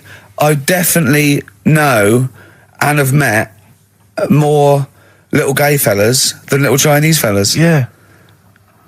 Have you ever had any little Chinese friends? There was a girl at school who was Chinese, but she was kind of inscrutable. I couldn't get close to her. She was sort of mysterious. Right. Rockbusters? Yeah, brilliant. Right then, this is where I give you a little cryptic clue and some initials, and it sort of makes up a band or an artist and stuff like that. Yeah, brilliant. Sort of being the operative phrase there. Yeah. Let's see how he reads this clue. Yeah. This is going to sound like Oscar Wilde. Clue number 1. 3 different clues. Clue Oscar number Wilde 1. was Chinese, apparently. Was it? Yeah, it was legal then. Right. Will you leave the entrance to my garden alone? Sorry? Right. Will you leave the entrance to my garden alone? Are we back on the gay thing, or is this... This is the clue? That's the clue. Right. Clue for Rockbusters number 1. Will you just leave the entrance to my garden alone, will you? Right, that doesn't count because I know what it is. And what were the initials? What are the initials? GG. Correct. Yeah, right, but you've got to pronounce the artist correctly. I'll pronounce the artist, because I know what it is. Don't ruin it. No, but when the answer comes, I'll pronounce the artist. Right, can we just focus, please, on the quiz? Go. What was the clue again? Give it again. Will you leave the entrance to my garden alone? Stop messing with it, right? GG. Okay. Right? Next. Doesn't count. Next. Incorrect. Don't phone, but you can send a message on my mobile if you want, right? That's T. It's another little easy one. And the last one, we were sharing out the mail sheet. Right, that doesn't count either. Can we just fuck I know what that is. I know what that is. I don't care. We'll come to that later. Yeah. And number 3, we were sharing out the mail sheet, and I think I got the best one. Right? DG. DG. Yeah. So quickly again, will you leave the entrance to my garden alone? Stop messing about with it. Yeah. Right? GG. Yeah. Don't phone, but you can send us a message on my mobile if you want. Right? That was T. And the last one, we were sharing out the mail sheep, and I got the best one, so that's good. Right? DG. All right, ricky.gervais@xfm.co.uk. Have we got any prizes? Do you want to have a look? Well, don't worry about it. This is don't worry about it. pathetic. Have we got any prizes? Just look, the clues are rubbish. The clues don't work. The show is. I mean, this is pathetic. Play a record. That's what it should be called. And the clues don't work. And I watched The Office Christmas stuff on last Sunday. Do you enjoy it? I think it was good. Good. I think it was good. Thank you very It was much. up there with one of my favourites. The second one's good. Yeah, okay. Your second one, there's more the paybacks in the second one. The first one's more set up. Yeah. So, I'd have thought people would like the second one more. Yeah. So that's nice. That's a nice critique. Thank you, Carl. But there was something in it you did about cavemen. Cavemen? You said something about, it was a fact about caveman, and you sort of only half did it. You didn't give the full information, like I do in that. You just. Where was it? What bit was it? It was the bit when you were talking about getting a woman, I think, or you were talking about breasts or... Oh, the one when I said the reason women have cleavage is it reminds men of buttocks because when we were cavemen we used to do you from behind. Yeah. Yeah, at the blind date, yeah. Is that a joke or...? Well, I was hoping it was funny. We would... Oh, you mean... no, I don't know. Yeah, I think I did... I think cleavage is meant to represent, in a sort of Desmond Morris pop sort of anthropology type way. I think I've seen that before, that cleavage represents buttocks. And I imagine, cavemen probably did do it from behind. I don't know what you want to know, Carl, really. It's in a sitcom. It wasn't a documentary. It looked like one. Yeah. Brilliantly directed to look like one, I'll give you that. No, but what you're saying, so blokes like... Yeah, I think cleavage is represented like buttocks, because obviously buttocks were much more of a sexual organ, evolutionary speaking. Breasts were to actually bring up to suckle young, but and were a sign of sexual maturity, so you're ready to mate. But whereas, Carl, I'm not an anthropologist, mate. I'm struggling here. What do you need to know? But yeah, I imagine that the cleavage reminds you of an arse. Right. Well, if it's all about arse, why don't gays like a little bit of tit? No, do you know what I mean? You've done me! So the question put to us today on XFM 104.9, please call me $, is if it's all about arse, then why don't gays like a little bit of tit? I was worried if it's all about arse, why don't gays like tit? If it's all about arse, why don't gays like tits? Just call in with your... Thanks very much for tuning in. This is in children's TV. If it's all about arse, why don't gays like tit? It's soon been an hour and a quarter before we got round to gays, so it's good to see they've made an appearance. If it's all about arse, why don't gays like a bit of tit? Is the question. What a brilliant question. Well, if you're an anthropologist or a psychologist, a doctor, a gay, please call in. If it's all about arse, this is the question. I'm not convinced by this whole cleavage looks like an arse. That's no, not Steve. Nor am I. It's a bit of mock anthropology. I didn't think it would be under scrutiny. I think it's more likely that the reason men find cleavage attractive is because they know there's a lovely pair of Bristols down there. Yes, so it's like, here we are. If that's what's on show, exactly. Imagine what's down below. If that's in the front window, right? Yeah, what's she got to go in the shop? Oh dear!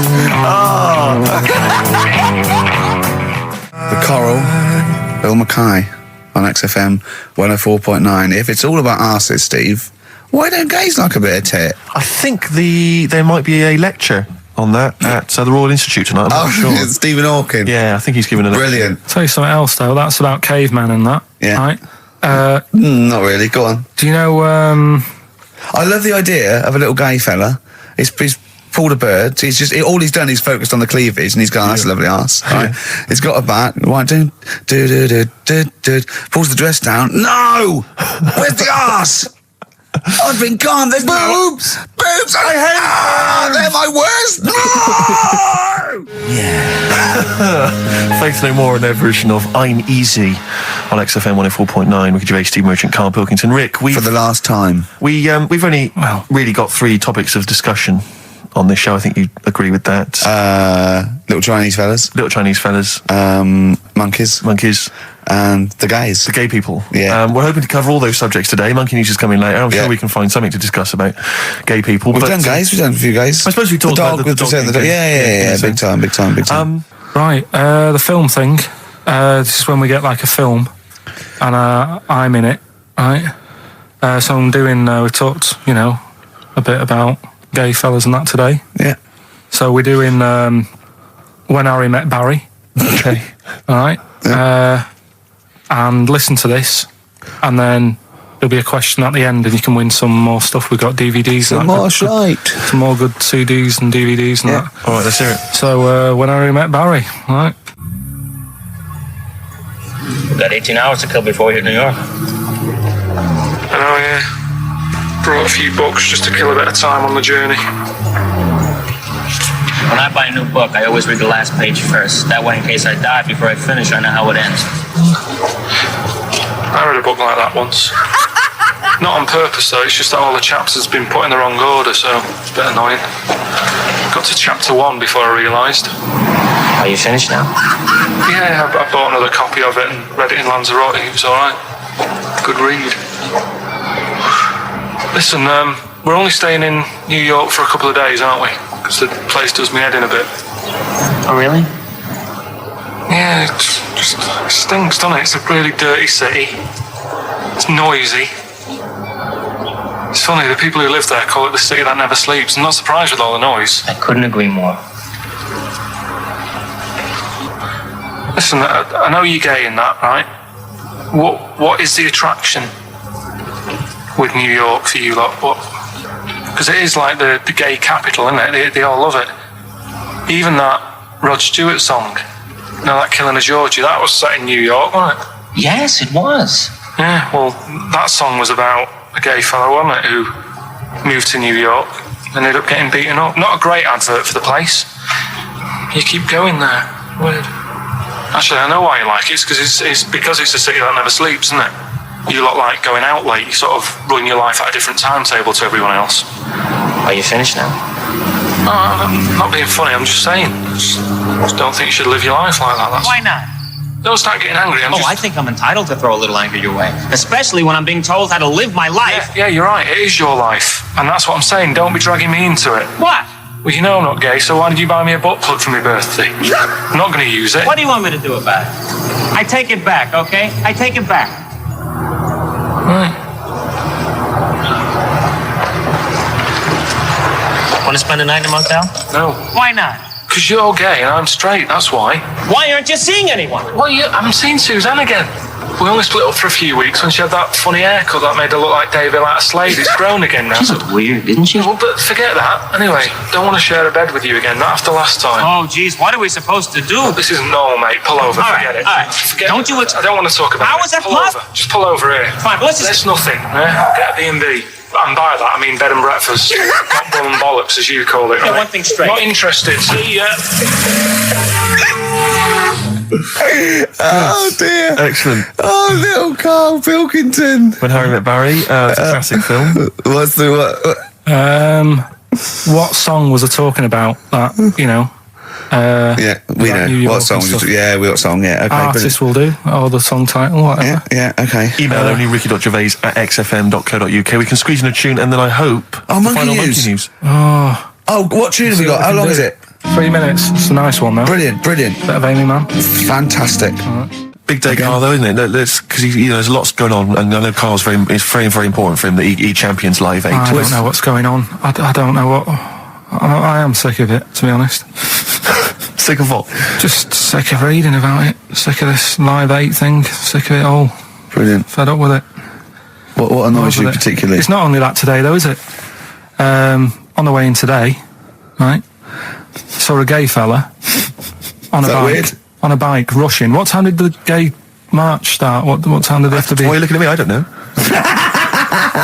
No, but he was rushing, left it late, so he'd had a late night again. So my point's right about him. What right? was your point about just to people who've just tuned in? Well, the fact that they go out late, so you know they sort of have a nice night out from about 11:30. They're riding in the jeans at like 10:30. In their jeans. Their leather trousers. But anyway, right, so they're cutting the back out of their leather trousers about 10:30 at night. I'm on the way in, right, and I see one stressed out, rushing, right, on a racer, wearing high heels. Oh, I love you. He's 50's dad, isn't he? He's angry. He's just angry. If you're a gay fella and you're proud to be gay, but you also want to make poverty history, you don't know what to do today, do you? You're racing all over the place. It's been murder. It seems a bit unfortunate that they've put them on the same day. Yeah. Well, you can get little leather studded wristbands that say "Make Poverty History." Yeah. So you can join in on both You could parts. kill two birds with one stone. Yeah. Yeah.